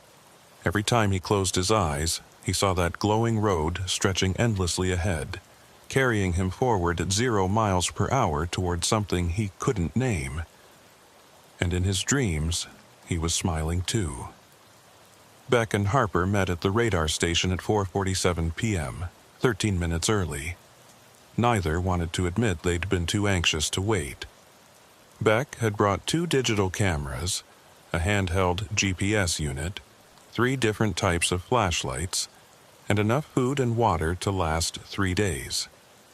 Harper showed up with similar supplies, plus a portable battery charger and a notebook with graph paper for sketching whatever they encountered. "Ready?" Beck asked. "No, but let's do it anyway." They decided to take Beck's truck since it was equipped with more communication equipment. Harper loaded her gear into the passenger seat while Beck did a final check of all their electronics. Everything worked perfectly. For now. The drive to Old Service Road 19 took 23 minutes. The sun was low on the horizon, painting the desert in shades of amber and deep red. Long shadows stretched from every rock and bush. It was the kind of evening that made the landscape look almost beautiful, hiding the harsh reality beneath the pretty colors. Beck pulled over at the southern entrance to Old Service Road 19. They sat there for a moment, engines idling, looking at the cracked asphalt disappearing into the distance. "Last chance to back out?" Beck said. "I hate you for suggesting this," Harper replied. "But I also know you're right. We need to understand what's happening here." Beck put the truck in gear and rolled forward onto Old Service Road 19. For the first few hundred yards, everything seemed normal. The road was rough, full of potholes and cracks, but passable. The desert looked like desert. The sky looked like sky. Beck kept checking his instruments, waiting for something to change. Harper was videoing everything with her phone, narrating in a low voice. 4:58 p.m., entering Old Service Road 19 from the south. Weather clear, temperature approximately 65 degrees, visibility good. No unusual phenomena observed so far. They traveled 0.3 miles according to the odometer. Beck recognized the spot. This was where he'd first noticed something wrong last night, where the glowing had started, where time had begun behaving strangely. "Approaching the threshold," Beck said. "Should be right about—" His voice cut off, not because he stopped talking, but because the sound simply ceased to exist. Beck could feel his vocal cords vibrating, his mouth forming words, but no sound emerged. Harper noticed immediately. She turned to Beck, her eyes wide, and mouthed, "Can you hear me?" Beck shook his head. Silent. Everything was completely silent. The engine still ran. He could feel the vibration through the steering wheel, but made no sound. The tires on the road made no sound. Even their breathing was soundless. Then the glow started. It emerged from the edges of the road just like last night. Pale luminescence tracing the asphalt's boundaries. But in the dimming evening light it was much more visible. Beck could see now that the glow didn't come from the road itself, but from something beneath it, shining through cracks and gaps in the pavement like water seeping up through broken concrete. Harper was filming everything, her hands shaking slightly. The camera screen showed the glow clearly, which meant this wasn't just their perception. Whatever was happening was real enough to be recorded. Beck checked his instruments. Dashboard clock, 5:02 p.m., frozen. Speedometer, 0. Odometer, still reading 0.3 miles from the entrance. He was moving. The desert sliding past his windows proved that. But his instruments insisted he was sitting still. The truck continued rolling forward at what felt like about 5 miles per hour, completely silent, following the road's curves without any input from Beck. He tried the steering wheel experimentally. It turned smoothly but had no effect on the truck's direction. Harper pointed ahead and tapped Beck's arm urgently. He looked where she was indicating and felt his chest tighten. The road ahead was changing.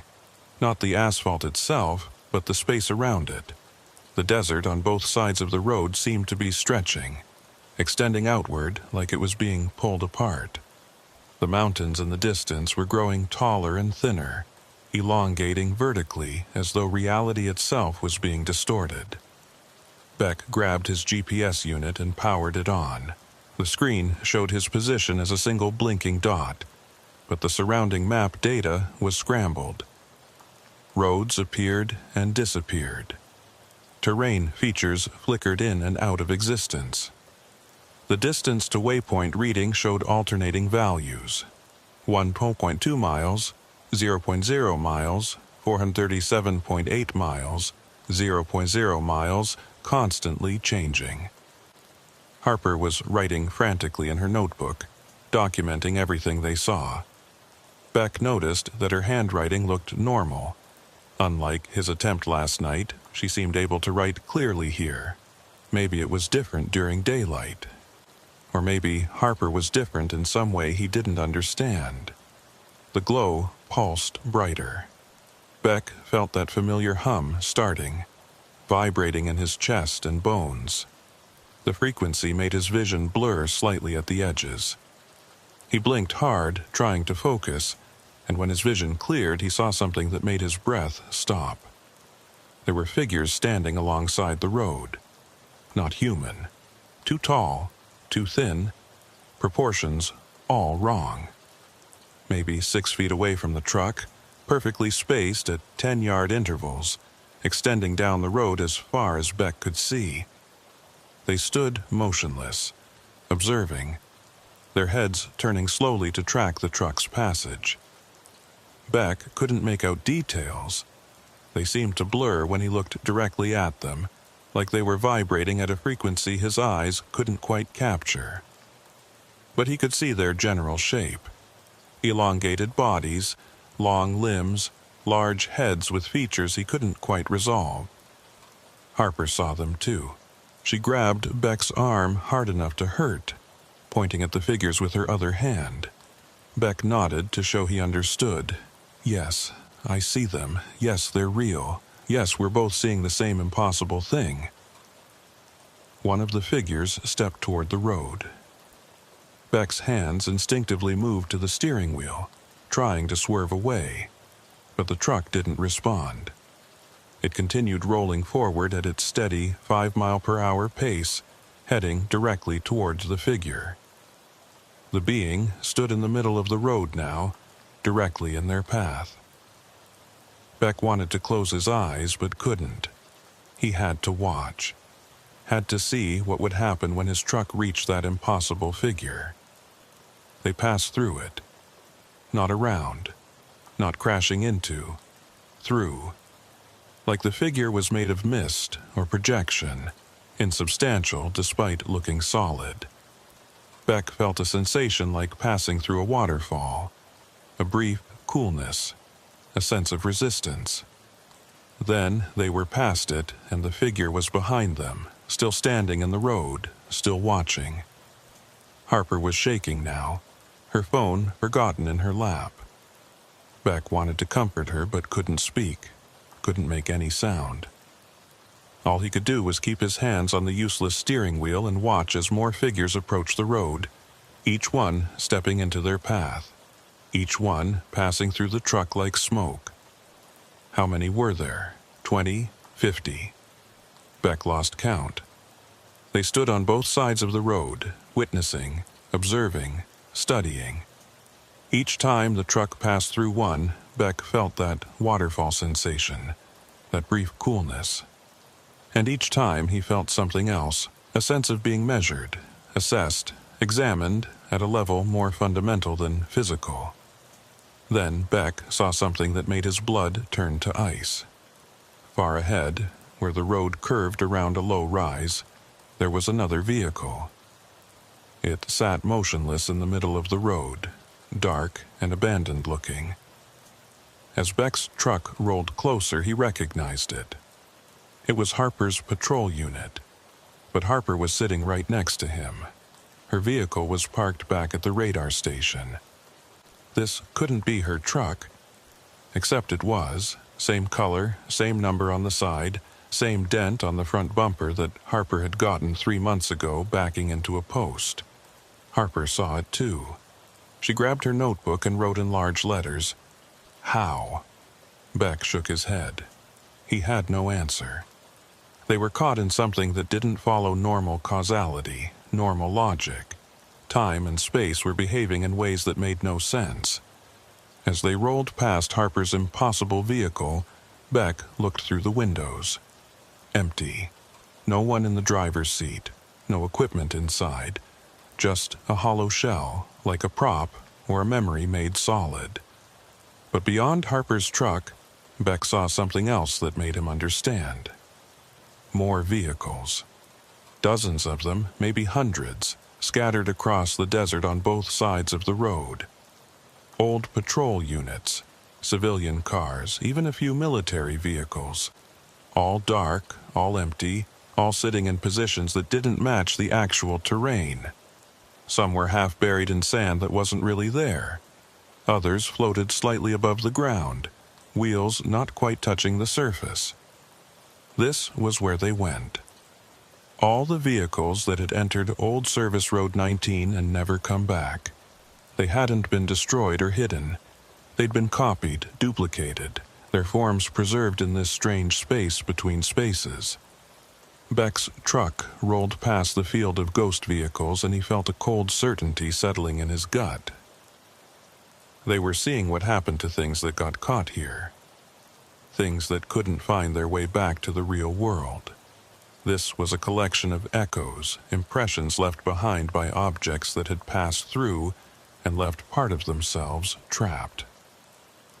Harper was writing again. Are we going to end up like that? Beck didn't know. He checked his odometer again, still reading 0.3 miles. They'd been moving for how long?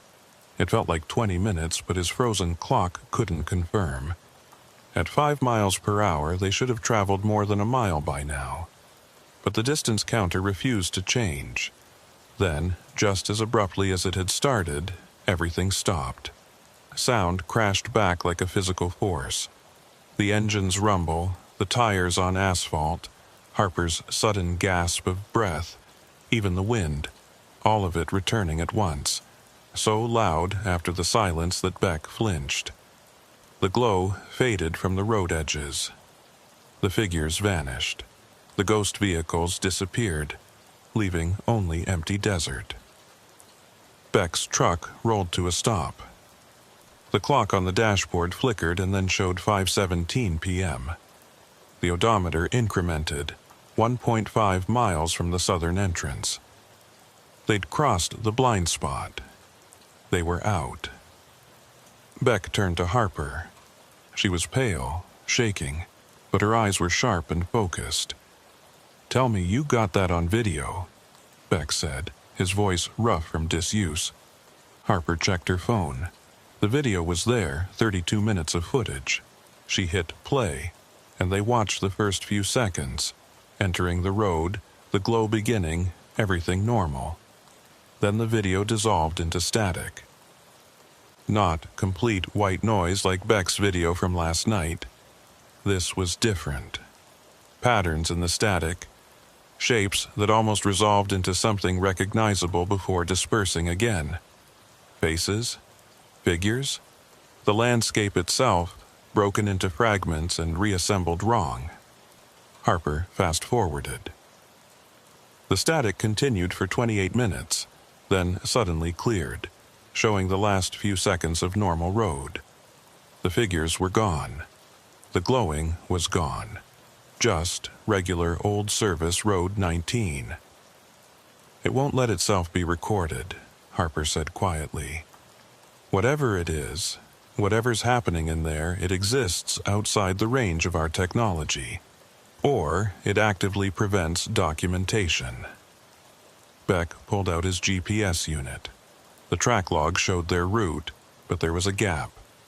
A straight line connecting their entry point to their exit point, with no data for the space between.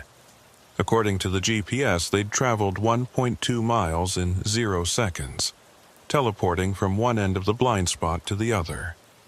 "We need to get out of here," Harper said. "I need to see my truck, confirm it's still at the radar station and not sitting abandoned in that place." Beck put the vehicle in gear and drove. This time, the truck responded normally, accelerating smoothly, turning when he directed it. They were back in the real world where physics made sense and instruments worked properly. The drive to the radar station took 15 minutes. Harper's vehicle was exactly where they'd left it, solid and real, showing no signs of the strange duplication they'd seen inside the blind spot. "Okay," Harper said, leaning against her vehicle. "Okay, so what do we do with this information?" Beck looked at the data they'd collected. Useless video, corrupted GPS tracks, frozen timestamps, and 2 witnesses with impossible stories. "We document everything in detail. We seal it away with the other evidence, and we make a decision about whether to report it officially. You know what happens if we report this. They'll think we're crazy, or lying, or suffering from carbon monoxide poisoning or something. No one will believe us." "I know, but we can't just leave Old Service Road 19 open. What happens when another agent goes through there and doesn't come back?" Harper was quiet for a long moment. Then, "Beck, when we were in there, did you feel like something was trying to communicate? Like those figures weren't just observing, but were trying to tell us something?" Beck had felt it. A sense of intelligence behind the phenomena, of purpose rather than random occurrence. "Yes, but I don't know what they were trying to say. Neither do I. But I think—" Harper paused, choosing her words carefully. "I think they're not hostile. Whatever they are, wherever they're from, I don't think they mean us harm. They're just studying us, the way we might study microorganisms under a microscope. That's not exactly comforting. No, but it means there might be a way to communicate with them, to understand what they want, why they've created this zone where reality doesn't work right." Beck thought about the figures standing along the road, about the ghost vehicles scattered across the impossible landscape, about the 53 minutes that had vanished from time. Maybe. But that's a problem for someone with more expertise than us. We're Border Patrol agents, not scientists or whatever you'd need to be to understand this. Harper nodded slowly. Then she looked at her hands and her expression changed. "Beck, look." She held up her palms. There, on each palm, was a mark, a faint pattern of lines that seemed to glow slightly in the fading light. Not a burn, not a scar. Something else. Geometric patterns that looked almost deliberate, like writing in a language Beck didn't recognize. Beck checked his own hands, the same marks on his palms, glowing faintly. "When did these appear?" "I don't know. I didn't notice until just now." Harper traced the patterns with her finger. "They don't hurt, they're not even raised, just there. This is what happens when you pass through those figures," Beck said.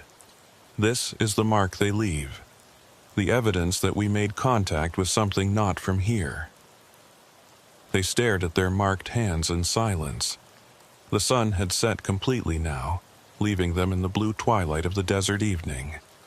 Above them, stars were starting to appear, thousands of them, millions. And somewhere up there, or somewhere sideways from here, or somewhere in a direction that humans didn't have a word for, something was watching. Something that could bend roads and time and reality itself. Something that had marked them. Beck and Harper decided not to file an official report. Instead, they added their new evidence to the sealed envelope in the station safe and agreed to keep Old Service Road 19 in their patrol rotation. watching for any changes in the blind spot's behavior. Over the following weeks, the marks on their palms faded slowly until they were barely visible. But they never disappeared completely. And sometimes, late at night, Beck would look at his hands and see the faint geometric patterns glowing just slightly, reminding him of what he'd seen on that impossible road. Other agents reported brief strange experiences on Old Service Road 19, momentary time jumps, radar glitches, vehicle instruments behaving oddly, but nothing as severe as what Beck and Harper had experienced. The blind spot was still there, still affecting everyone who passed through, but it seemed to be dormant now.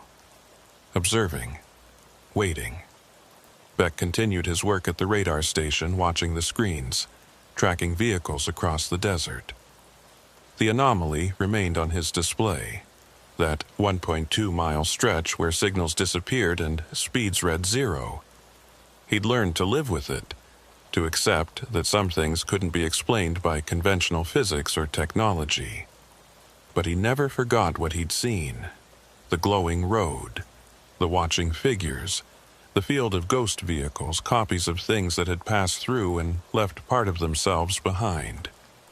And most of all, the sensation of passing through those beings, that feeling of being studied at a level more fundamental than physical. Sometimes Beck wondered if he'd left something behind too, if there was a ghost version of himself standing along that road, watching new travelers pass through, unable to communicate what he knew. The thought kept him awake some nights. Harper had similar experiences. She avoided Old Service Road 19 when possible, taking longer routes rather than risk entering the blind spot again. When she did have to use it, she passed through quickly, not looking at the desert on either side, not allowing herself to wonder if those figures were still there, still watching, still waiting. The marks on their palms became their secret.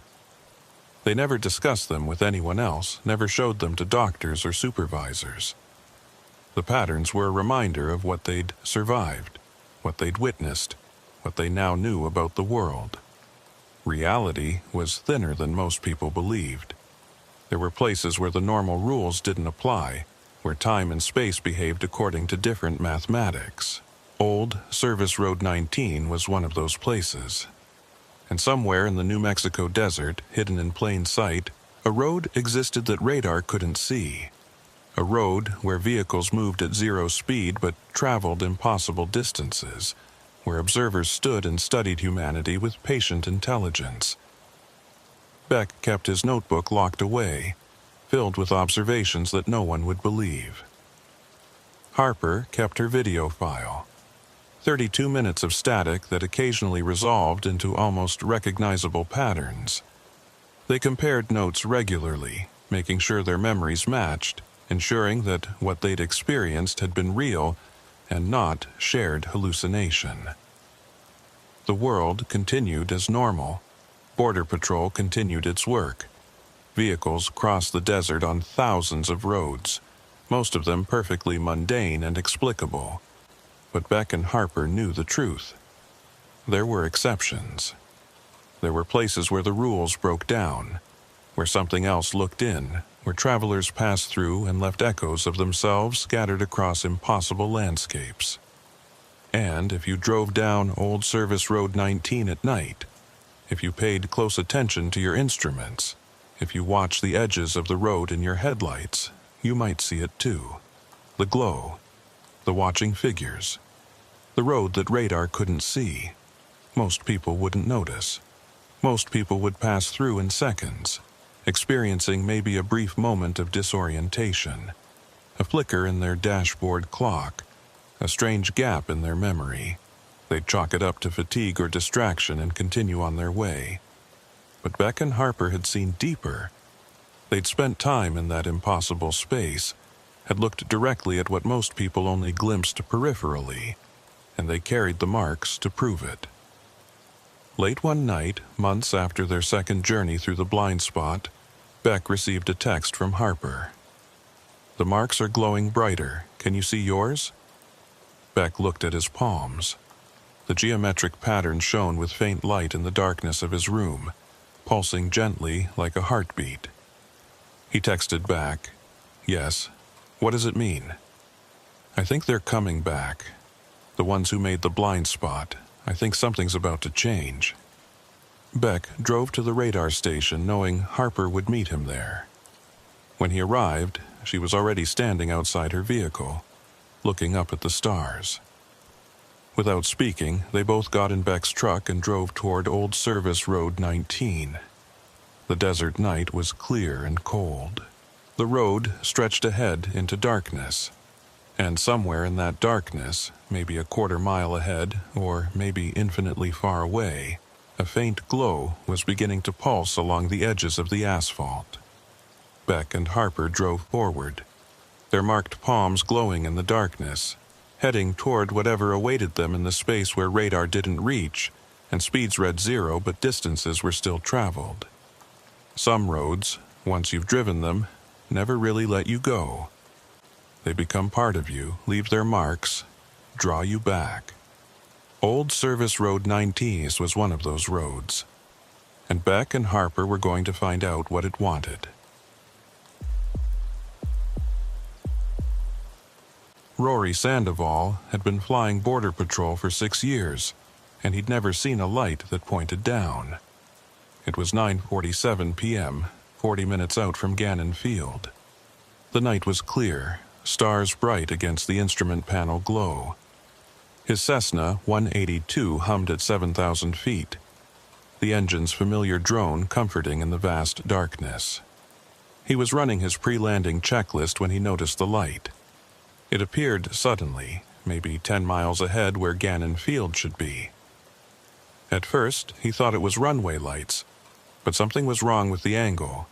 This light was vertical, a column of pale blue luminescence extending from somewhere near ground level up into the sky for maybe 1,000 feet.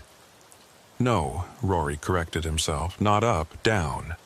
The light originated from somewhere above and projected downward. Too steady, too bright, too perfectly vertical, and there was no aircraft visible at its source, just the column hanging in the air above the desert. Rory keyed his radio. "Gannon Field, this is November 72 Romeo Papa. Do you have aircraft in the pattern? I'm seeing what looks like a searchlight about 10 miles out." Static, then Lila Portman's voice. "Romeo Papa, Gannon Field, negative traffic. What's your position?" 10 miles northwest. The light is directly ahead, appears to be over the field." Pause. "Romeo, Papa, we're not showing any unusual lights. Can you describe what you're seeing?" Rory studied the column. Vertical beam of light, pale blue, maybe 1,000 feet tall, projecting downward. Very bright. Very steady. "Stand by." Another pause. "We're outside looking. Romeo Papa, we don't see any unusual lights. Runway lights normal. Are you still seeing it?" Rory stared at the column, now 5 miles ahead. "Affirmative. It's right there. We're clearing you for straight-in approach runway 18. Wind calm." 3 miles out. The column was positioned right at the approach end. If he continued, he'd fly directly through it. Every instinct told him to break off, to circle around and approach from a different direction. But another part of him, the part that had logged 6,000 flight hours and prided himself on professionalism, insisted that there had to be a rational explanation. Maybe it was some kind of optical illusion, a trick of light and atmosphere that only appeared from his specific angle. 2 miles out. The column of light filled his windscreen now, dominating his view. Rory could see that it wasn't just light. There was structure to it, patterns that seemed to flow downward like water falling in slow motion.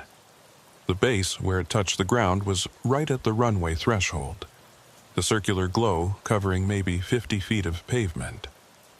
His hands tightened on the yoke. "Gannon, Romeo Papa is 1 mile final. I'm I'm still showing that light directly over the approach end of 1-8. Romeo, Papa, we're not seeing anything on our end. You're cleared to land 1-8, wind calm. Rory took a deep breath. He'd flown through clouds, through rain, through turbulence that had made passengers scream. He could fly through a beam of light that apparently only he could see. He descended through 500 feet, then 400. The column loomed ahead, and Rory realized he could see through it. The runway lights were visible on the other side, slightly distorted like looking through water. 300 feet, 200. Then he entered the light. Everything went wrong at once. The engine sound changed. Not dying, not coughing, but the pitch shifted higher, wrong, like the propeller was spinning in air that had different density. The instrument panel flickered, all the gauges dancing wildly. Airspeed showing 80 knots, then 200, then 40. Altitude winding up and down. The compass spinning freely like it had lost north.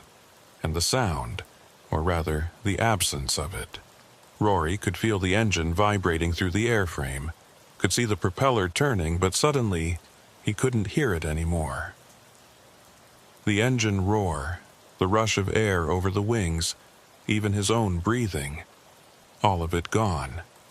Absolute silence pressing against his eardrums like he'd gone deaf. He tried to key the radio, tried to tell Lila what was happening, but no sound came from his throat. He could feel his vocal cords working, feel air moving through his mouth, but silence swallowed everything. The world outside the windscreen looked wrong too. The runway lights below him seemed too bright and too dim at the same time, pulsing in a rhythm that didn't match anything. The desert beyond the runway stretched away wrong, perspective skewed, distances impossible to judge. Rory forced himself to focus on the basics. He still had control. The yoke responded to his inputs. The rudder pedals worked. He couldn't trust his instruments, but he could see the runway below him, could judge his height by the lights. He'd landed aircraft with failed electrical systems before. He could do this. He leveled out above the runway, feeling for the ground effect. The aircraft seemed to float, suspended in that strange silence. Then, with a gentleness that surprised him, the wheels touched down. The landing was smooth, professional, textbook perfect. Sound crashed back, engine roar, tire rumble, wind. Everything at once, deafening after the silence. Instruments snapped to normal. Airspeed decreasing. Altitude 0. Compass pointing north. Rory stopped on the taxiway, hands shaking. Romeo Papa, Gannon Field, nice landing. Taxi to the north ramp. It was Lila, calm and routine, like nothing had happened. Did you hear anything unusual on my approach? Negative. All transmissions normal. He wanted to argue, but what could he say? He taxied in silence, mind racing. The column was gone. He'd looked back, and the approach path was clear. After shutdown, Rory sat in the quiet, ears ringing. Then he noticed his fuel gauge, empty, the needle buried at 0. Impossible. He'd topped off less than an hour ago. Should have 30 gallons remaining. He climbed out and opened the fuel cap, shining his flashlight inside. Full. Completely full. Right where it should be. Gauge empty. Tank full. Rory stood on the wing, staring at the impossible contradiction. Gauge empty. Tank full. Like the instrument was measuring something other than fuel level. Or like the fuel was there but not there, existing and not existing at the same time. Everything okay? Lila's voice made him jump. She'd come out of the control tower, a tall woman in her 40s with close-cropped gray hair and sharp eyes. She was looking up at him with concern. "You've been sitting out here for 10 minutes. I was getting worried." 10 minutes. Rory checked his watch. 10:17 p.m. He'd landed at... He tried to remember. His landing time should have been around 10:05 p.m., but he couldn't remember looking at the clock when his wheels touched down. Yeah, you shut down and then just sat there. I was about to come out and check on you anyway, but then I saw you climbing around the aircraft. Lila tilted her head. Did something happen up there? Rory climbed down from the wing, his legs unsteady. Did you review the radio recordings from my approach? Not yet. Why? Did you have communications issues? I'm not sure. Can we listen to them? Lila studied his face for a moment, then nodded. Come on. They walked to the control tower, a modest two-story structure that served Gannon Field's minimal traffic. The night was cold, typical for March in the desert, and Rory noticed that his hands were still shaking. Shock, maybe, or fear, or the after effects of flying through something that shouldn't exist. Inside the tower, Lila pulled up the radio recordings on her computer.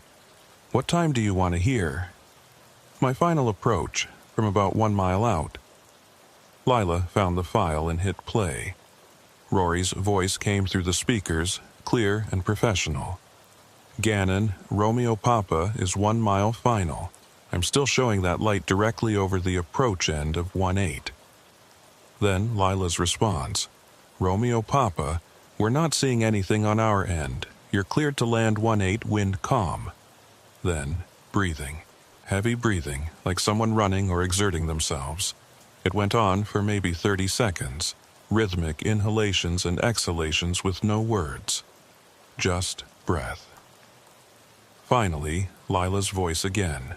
Romeo, Papa, Gannon Field, nice landing. Lila stopped the recording and looked at Rory. Okay, that's weird. Were you having trouble breathing? It sounds like you were hyperventilating or something. Rory shook his head slowly. I was trying to talk. I was trying to tell you that I'd flown into that light and everything had gone wrong. My instruments were failing. I'd lost engine sound. I couldn't hear my own voice. I was transmitting, Lila. I was speaking into the radio. But the recording just shows breathing. No words. I know, but I was talking. I could feel myself forming words, feel my throat working. There just wasn't any sound. Lila was quiet for a moment. Play that section back, she said. Rory hit replay.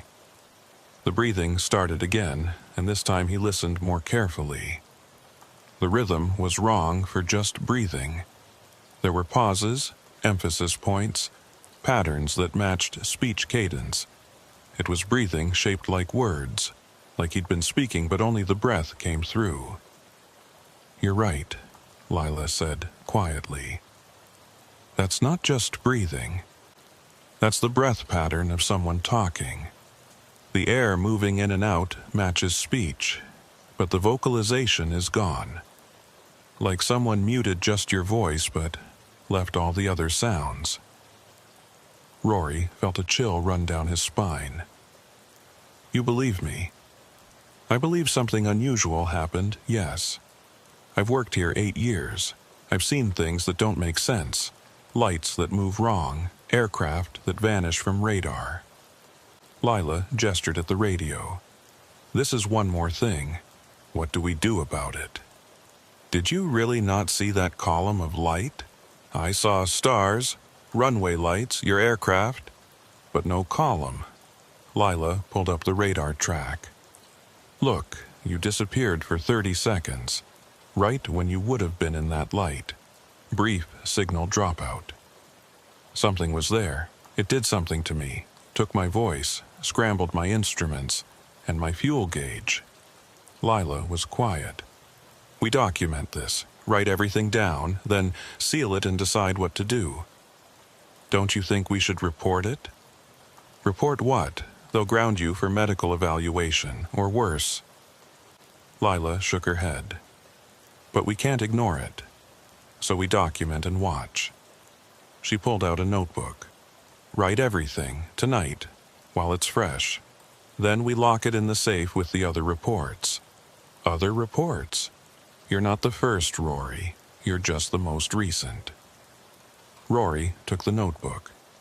Over 2 hours, he filled pages with details. The pale blue light, the flowing patterns, the sudden silence, the malfunctioning instruments, the breathing that recorded but words that didn't, the fuel gauge contradiction. Lila read it, then nodded. This matches the pattern. She opened a safe and pulled out a folder. 5 incidents in 3 years. 3 pilots. All northwest approaches at night. All reported unusual lights I couldn't see. 2 lost communications. 1 had his compass spin backwards. All landed safely, but knew something impossible happened. Rory read the reports. Familiar descriptions. Lights pointing wrong. Sounds vanishing. Instruments contradicting reality. Why northwest approaches at night? I don't know, but there's a pattern. Something's out there, becomes active after dark. Through what, though? Lila shook her head. I have theories. Military testing, maybe, but nothing explains voice without sound, or fuel existing and not existing. Rory thought about the flowing patterns inside the column. It felt intelligent, like it was studying me. Other pilots said the same. Lila locked away the reports. We watch, document, try to keep pilots safe. Later, inspecting his aircraft, Rory found no physical changes. No marks, no damage. But checking the fuel gauge through the window, still empty. Opening the cap, still full. 2 truths, existing simultaneously. He looked up at the stars. Which lights were natural, which might be something else? Lila called from the tower door. Staying the night? We have crew quarters. Rory checked his watch, nearly 1 a.m. Yeah, thanks.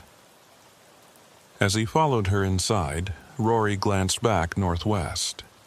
Clear. Dark. Stars. Somewhere out there, a column of light was waiting. Rory didn't sleep. He lay staring at the ceiling, replaying the approach. The column, the silence, the impossible instruments. At 5:47 a.m., he found coffee. Lila was still in the tower. Rough night? Couldn't stop thinking. Those other reports, did any pilots try to go back? Lila's expression changed. One did, Captain Marcus. Medical transports, very experienced. After his encounter, he became obsessed. Started requesting night northwest approaches, trying to trigger it. Did he succeed? 3 times. Different but similar each time. Then, on his 4th attempt, he radioed that he saw the lights again. Transmission cut mid-sentence. Lost him completely on radar. Lila's voice was quiet. Found his aircraft 3 days later on a dirt road 20 miles west. Engine cold, no fuel, no Marcus. Just an empty aircraft with the logbook open to a page of unreadable symbols. You think the phenomenon took him. I think he went too deep, pushed too hard. Lila looked at Rory. Document what happened, stay alert, but don't become obsessed, don't chase it. But Rory couldn't leave it alone. For 3 weeks, every Gannon Field approach, he watched for that column. Day flights. He searched for features northwest that might explain it. Night flights, camera ready. He saw nothing. His fuel gauge remained broken. Maintenance checked everything. All tested normal, but the gauge still measured something other than fuel. On his 4th flight back, Rory met Jessie Park. She was in operations when he came to file his plan. Early 30s, lean, dark hair, keen eyes. You're the one who flew through it 3 weeks ago, Lila told me. Jessie's one of the others, Lila explained. Jessie stood. Flying out tonight? Tomorrow morning. I want to try something. I need a second aircraft, a witness. Jesse pulled out a map with marks. March 17th, your encounter. December 22nd, mine. September 19th, June 11th. See the pattern? Roughly 3 months apart. 90 to 95 days, and if it holds, the next window opens tomorrow night. Lila frowned. Jesse, chasing it is dangerous. Marcus went alone. I'm suggesting we go together, documented, with protocols. If one encounters it, the other provides support. Jesse looked at Rory. What do you say? Every rational part of Rory's mind screamed that this was a bad idea. Deliberately flying towards something that stripped voices and scrambled instruments, that made fuel exist and not exist simultaneously. That had possibly taken Marcus to wherever he'd gone. But another part of him, the part that had been unable to stop thinking about that column of light for 3 weeks, needed to know. Needed to understand what had happened in those 30 seconds of silence. What's the plan? Rory asked. Jessie smiled, but it didn't reach her eyes. She was scared, Rory realized. Scared, but determined. We wait until 10 p.m. tomorrow. That's when most of the previous incidents occurred. I launch first, approach from the northwest with full camera documentation and recording equipment. You launch 15 minutes behind me, same approach path. If I encounter the phenomenon, you abort and circle clear. If I make it through without incident, you continue your approach, and we watch for the phenomenon to manifest for you. And if we both encounter it simultaneously, then we help each other understand what we're seeing. Compare observations real time instead of trying to remember details after the fact. Lila shook her head. I don't like this. Too many variables. Too much risk. Which is why we need you coordinating from the tower, Jessie said. You'll have radar track on both aircraft. You'll have radio recordings. You'll be ready to alert emergency response if either of us goes missing. Jessie's voice softened. I can't keep wondering, Lila. I need to know what I flew through. What it was. Why it happened. Lila was quiet for a long moment. Finally, she said, Okay, but we do this with full safety protocols. Filed flight plans, emergency procedures briefed, ground team on standby. And if anything feels wrong, if either of you gets a bad feeling, you abort immediately. No hesitation. They spent the rest of the day preparing. Jessie had brought sophisticated recording equipment, multiple cameras with different light sensitivities, audio recorders that could capture frequencies beyond normal hearing range, electromagnetic field detectors, even a modified radiation detector in case the phenomenon was putting out unusual energy. Been planning this for months, Jessie admitted as they tested the equipment. Ever since my encounter. I couldn't get it out of my head. That feeling of being measured, of something vast paying attention to me. I need to know what was doing the measuring. Rory understood. He'd felt the same thing, that sense of intelligence behind the light. What happened during your encounter? Jessie's expression darkened. I lost time, approached the field normally, everything fine. Next thing I knew, I was on the ground with Lila calling me on the radio, asking why I hadn't responded for 20 minutes. But from my perspective, no time had passed. 1 second, I was on final approach. The next, I was rolling out after landing. 20 minutes just gone. Did you see lights? Hear anything unusual? I saw the lights. Multiple columns, not just one, arranged in a circle around the field. But they were different colors. Blue, green, amber, and they were pulsing in sequence like they were communicating something. Jessie paused, and I heard voices. Not words, just vocal sounds. Different tones, different rhythms, coming from everywhere and nowhere. Rory felt a chill. His experience had been silent. Jesse's had been full of voices, different manifestations of the same phenomenon, or different phenomena entirely. "After you landed," Rory asked, "did anything change? Any lasting effects?" Jessie pulled off her watch and held it out. The crystal face was filled with condensation, tiny water droplets clinging to the inside of the glass. "This was a working watch before my flight. After I landed, it looked like this. I've tried everything, drying it out, replacing the battery, even taking it apart. The moisture comes back within hours. It's like the watch is drawing water from somewhere." She pulled up her sleeve, showing her forearm. There was a mark there, a pattern of thin lines that looked almost like circuitry, tracing from her wrist to her elbow. "And this appeared 3 days after my flight. Doesn't hurt, doesn't itch, just there. Doctors couldn't explain it. Not a rash, not a scar, not a burn, just marks." Rory looked at his own hands, checking for any similar marks. His skin was clear, but his fuel gauge was broken. Each pilot who entered the phenomenon came away changed in different ways, marked by their passage through something that shouldn't exist. They worked through the afternoon, testing equipment and reviewing procedures. At 7 p.m., they had dinner together at the operations office, neither of them very hungry. At 8 p.m., they started final preparations.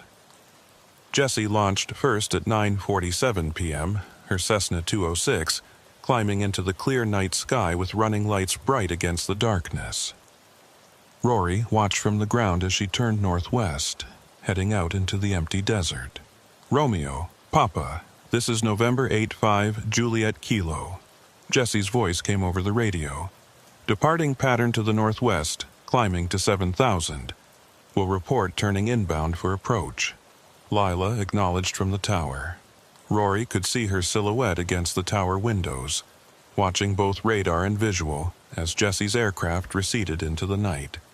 15 minutes later, Rory climbed into his own Cessna 182 and began his startup sequence. Engine warm-up, radio check, lights check, everything normal. His fuel gauge still read empty despite the full tanks, but he'd gotten used to that discrepancy. "Romeo Papa, ready for departure," he radioed. "Romeo Papa cleared for takeoff runway 18. Wind calm. Juliet Kilo is approximately 30 miles northwest, beginning descent for approach." Rory acknowledged and rolled onto the runway. The takeoff was smooth, climbing into the darkness with the familiar sensation of leaving the earth behind. He turned northwest, following Jessie's track. "Juliet Kilo, I'm seeing something ahead." Jessie's voice came over the radio, tight with tension. "Multiple lights, vertical columns, blue, green, and amber. They're arranged in a circle maybe 2 miles in diameter." "Copy, Juliet Kilo. Romeo Papa, do you have visual?" Lila's voice was professional, but Rory could hear the worry underneath. Rory scanned ahead. "Negative. Clear visibility, no unusual lights visible." "I'm entering the pattern," Jessie said. "Columns are very bright now. They're pulsing in sequence, clockwise rotation. I'm hearing... There are sounds, tones, like music, but wrong." Rory strained his eyes, looking for any sign of what Jessie was describing. Nothing. Just normal desert darkness and stars. "Juliet Kilo, are you copying me?" Jessie's voice had changed, taking on a strange quality. She was speaking slowly, carefully, like each word required concentration. "The columns they're not solid. I can see through them, but they're there. Reality is there's more than one." Static burst across the radio. Rory winced and turned down his volume. When the static cleared, Jessie was speaking again, but something was wrong with her voice. It echoed, like she was speaking in a large room with strange acoustics. "Multiple overlays, same space, different frequencies. They're showing me..." The transmission cut out completely. "Juliet Kilo, say again. You're breaking up." Lila's voice was urgent. Silence. "Juliet Kilo, Gannon Field. Radio check." Nothing. Rory felt his pulse quicken. He was still 20 miles out, approaching the area where Jessie had lost communications. "Romeo Papa has Juliet Kilo on visual. I can see her running lights ahead, approximately 15 miles. Copy, Romeo Papa. I've lost Juliet Kilo on radar. Last known position." Lila rattled off coordinates. "Stand by." Rory kept his eyes locked on Jessie's aircraft. The running lights blinked steadily. Red on the left, green on the right, white on the tail. Normal. Everything looked normal. Then the lights changed color. Rory blinked, sure he was seeing wrong. But no. Jessie's running lights had shifted from their normal colors to that same blue-green-amber sequence she'd described. The lights pulsed in rhythm, rotating through the colors in a pattern that seemed almost musical. "Gannon, are you seeing this? Juliet Kilo's running lights have changed colors. Negative, Romeo Papa. I have no radar contact, no visual. What are you seeing?" Before Rory could answer, he flew into something. There was no transition, no warning. One moment he was in clear air, the next he was surrounded by light. Not a column this time. This was different, more complex. Geometric patterns of light filled the space around his aircraft, forming shapes that seemed to exist in more than 3 dimensions. Cubes that turned inside out. Spheres that contained their own interiors multiple times. Lines that curved back on themselves without forming circles. And sound. Jessie had mentioned voices, but what Rory heard was something else. Tones that resonated not in his ears but in his chest, his bones, the core of his being. Frequencies that shouldn't be audible but were, creating harmonics that painted pictures in his mind, landscapes of sound, structures of pure vibration. His instruments went wild, all of them spinning or flickering, or showing impossible readings. Airspeed -70 knots, altitude increasing and decreasing simultaneously, compass pointing in all directions at once. Rory tried to transmit, but his voice wouldn't work. Not silence this time. When he opened his mouth, sound came out, but it wasn't his voice. It was tones, matching the ones that filled the aircraft. His attempt to speak came out as music, if music could be terrifying and beautiful and utterly alien all at once. He could still see Jessie's aircraft ahead, but now it looked strange. There were multiple versions of it, slightly offset, like watching a TV with a misaligned picture. Several Jessies flying, several aircraft, all in slightly different positions, all existing at once. The geometric patterns intensified. Rory realized he could see inside them now, see layers of reality stacked like pages in a book. Each layer showed something different. The desert below, but from different times, different seasons, different years. He saw the same terrain covered in snow, baked in summer heat, lush with vegetation that hadn't existed for thousands of years. All the possible states of the same location, displayed simultaneously. And through it all, those tones, rising and falling, creating patterns, communicating something Rory's human brain couldn't quite grasp, but desperately tried to understand. Then he saw the beings, not inside his aircraft, outside, moving through the geometric patterns like they were swimming through water. Tall, thin, made of light or energy or something in between. They moved with purpose, adjusting the patterns, fine-tuning the frequencies. One of them paused near Rory's aircraft and looked at him, or through him, or at something inside him that Rory didn't know he had. The being reached out. No hands, just an extension of itself, and touched the aircraft's fuselage. Everything stopped. Not just movement. Everything. Time, sound, thought. Rory existed in a frozen moment, aware but unable to process, conscious but not functioning. He was suspended in amber, a fly caught mid-flight, watching eternity pass in the space of a heartbeat. Then reality crashed back and Rory was on final approach to Gannon Field. His instruments read normally. The night sky looked normal. Jesse's aircraft was ahead of him, landing gear down, on short final. Rory's radio crackled. "Romeo Papa, respond please. You've been out of contact for 35 minutes. 35 minutes? It had felt like seconds, or hours, or both. Romeo Papa copies. Rory's voice sounded hoarse, unused. I'm on final approach. Do you have me on radar? Affirmative. You and Juliet Kilo both just reappeared. Where have you been? Rory couldn't answer that.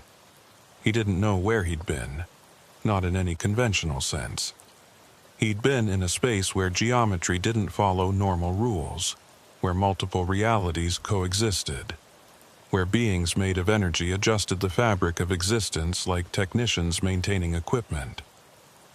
He landed behind Jesse, his hands moving automatically through the landing sequence. Touchdown was smooth.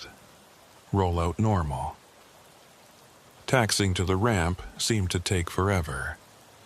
Jessie had already shut down and was climbing out of her aircraft when Rory parked beside her. She looked shaken, pale, her hands trembling as she pulled off her headset.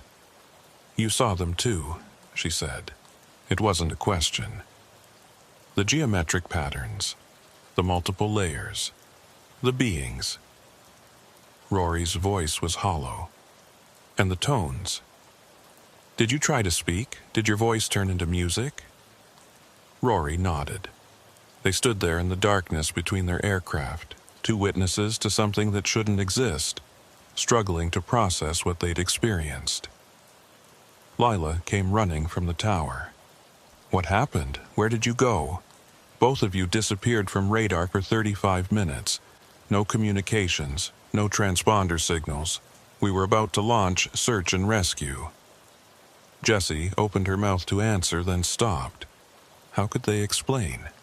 How could they put into words the experience of existing in multiple realities simultaneously, of seeing time as layers, of watching beings adjust the fundamental structure of space? We need to review all the recordings, Rory said finally. Everything we captured. Maybe the equipment picked up something we can analyze. But as they pulled the memory cards from the cameras and audio recorders, Rory knew what they'd find. Static. Corruption. Files that wouldn't open or showed only fragments of data. Whatever existed in that space between spaces, it didn't want to be documented. It operated outside the range of human technology, in dimensions that cameras couldn't capture and microphones couldn't hear. They spent the rest of the night in the operations office, reviewing what little usable data they had. There were fragments, a few frames of video showing geometric patterns that hurt to look at directly. Audio snippets of those tones, recorded but painful to hear, making their teeth ache and their eyes water. And in one photo, taken by Jessie's wing-mounted camera, there was something else.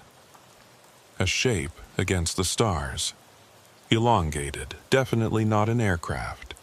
Surrounded by that same complex geometry they'd witnessed up close. That's them, Jessie whispered, staring at the image. That's the beings.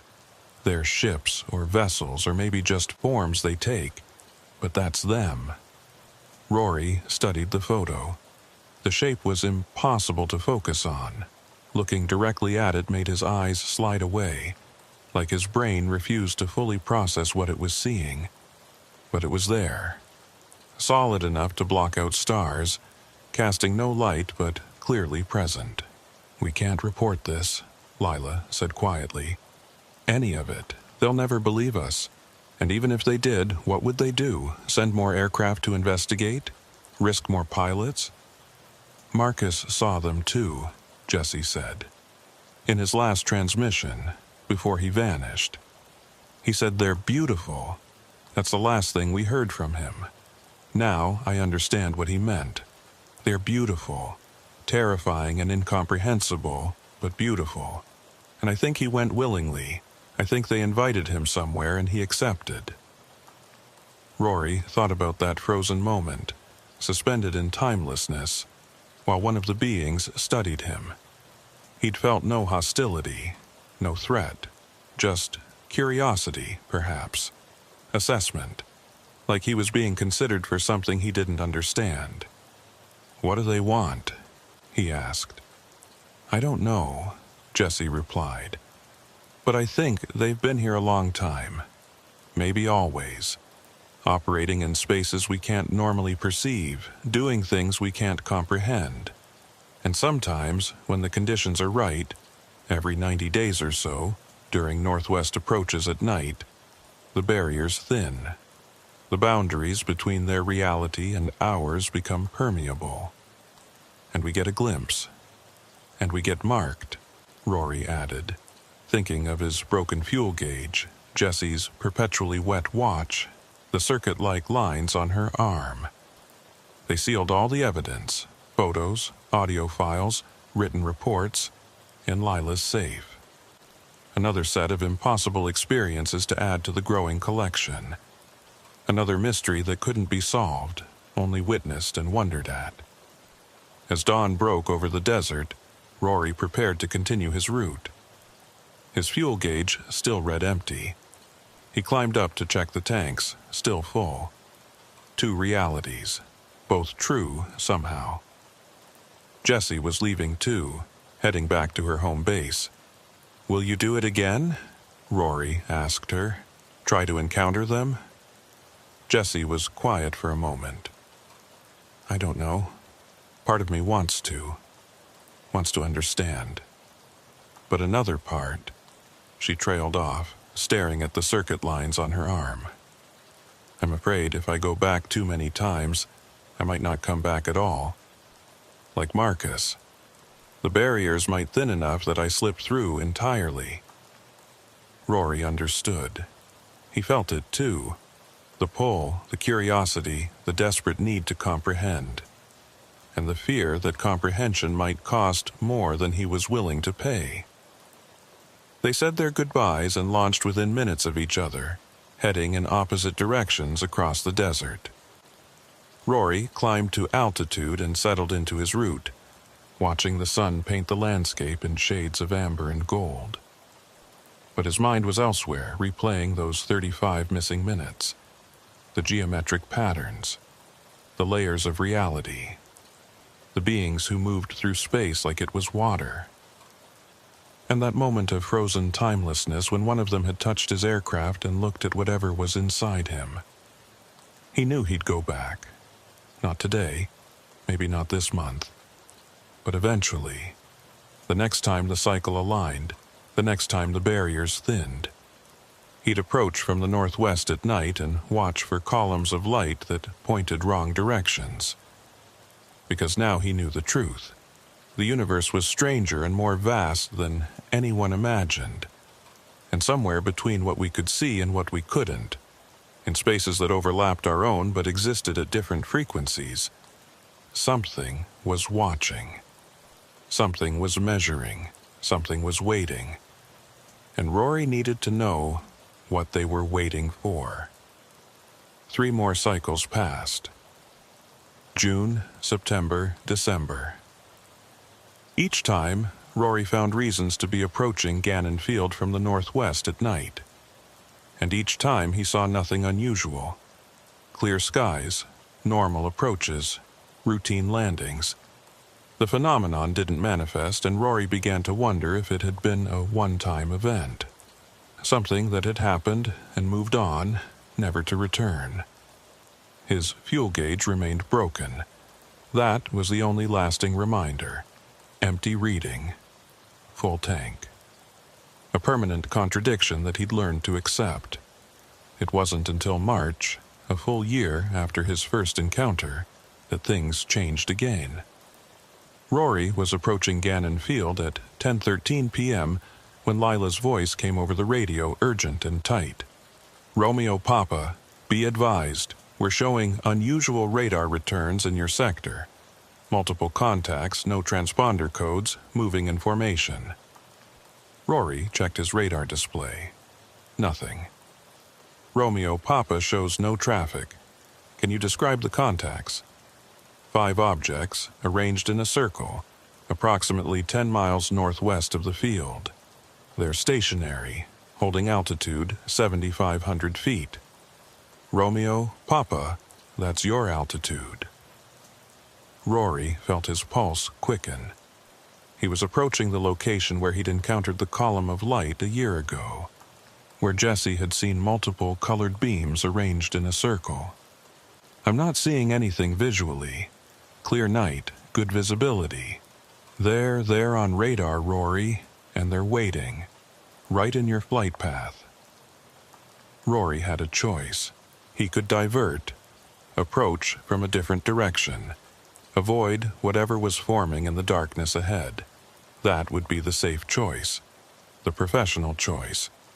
Or he could continue straight ahead and finally get the answers he'd been seeking for a year. "Romeo, Papa continuing approach is filed," Rory said.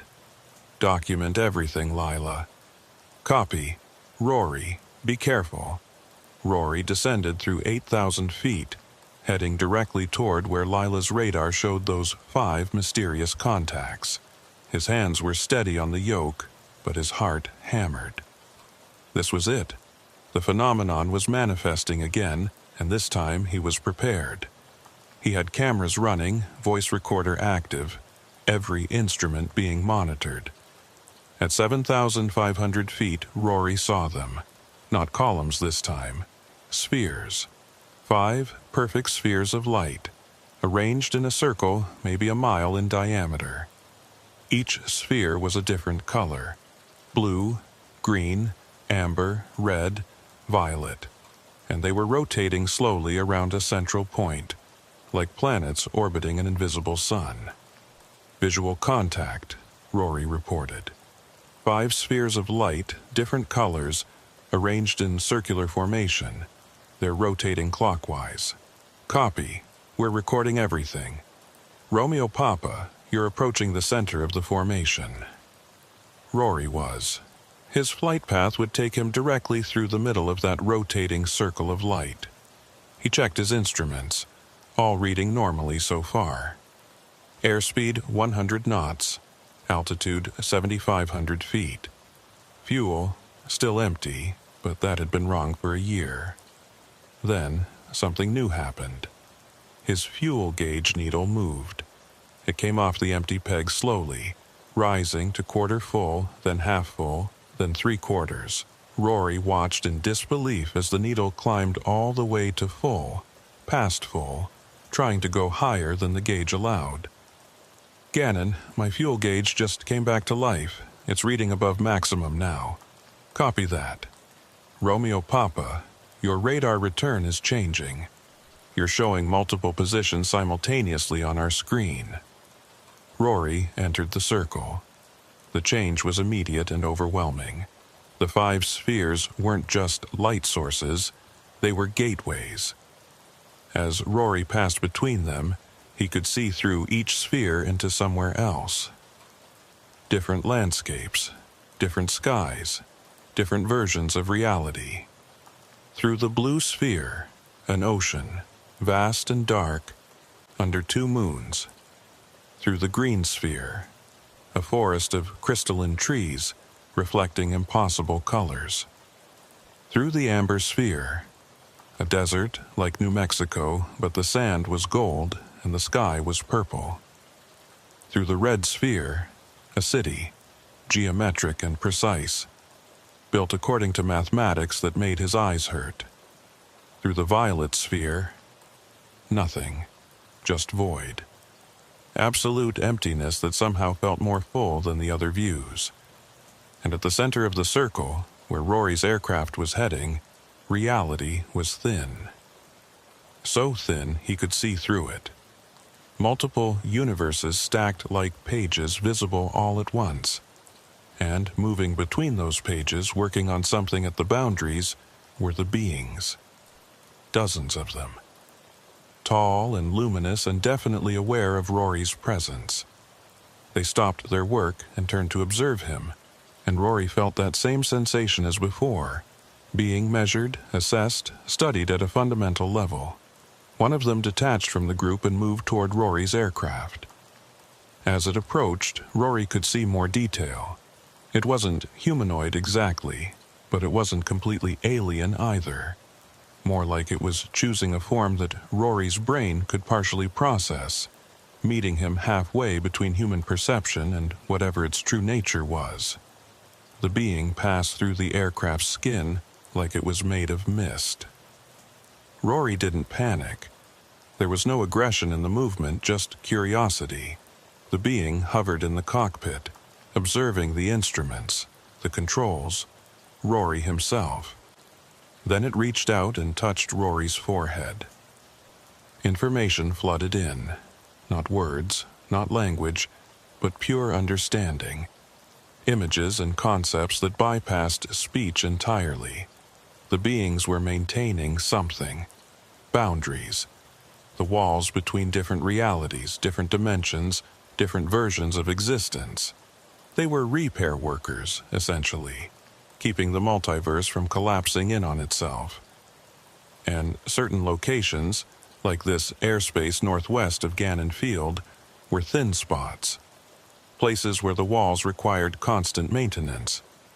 Every 90 days or so, the maintenance work became intensive enough that humans could perceive it. That's what the lights were. Tools, or maybe manifestations of the repair process. And when aircraft flew through during these maintenance periods, they briefly crossed the threshold into that space between realities.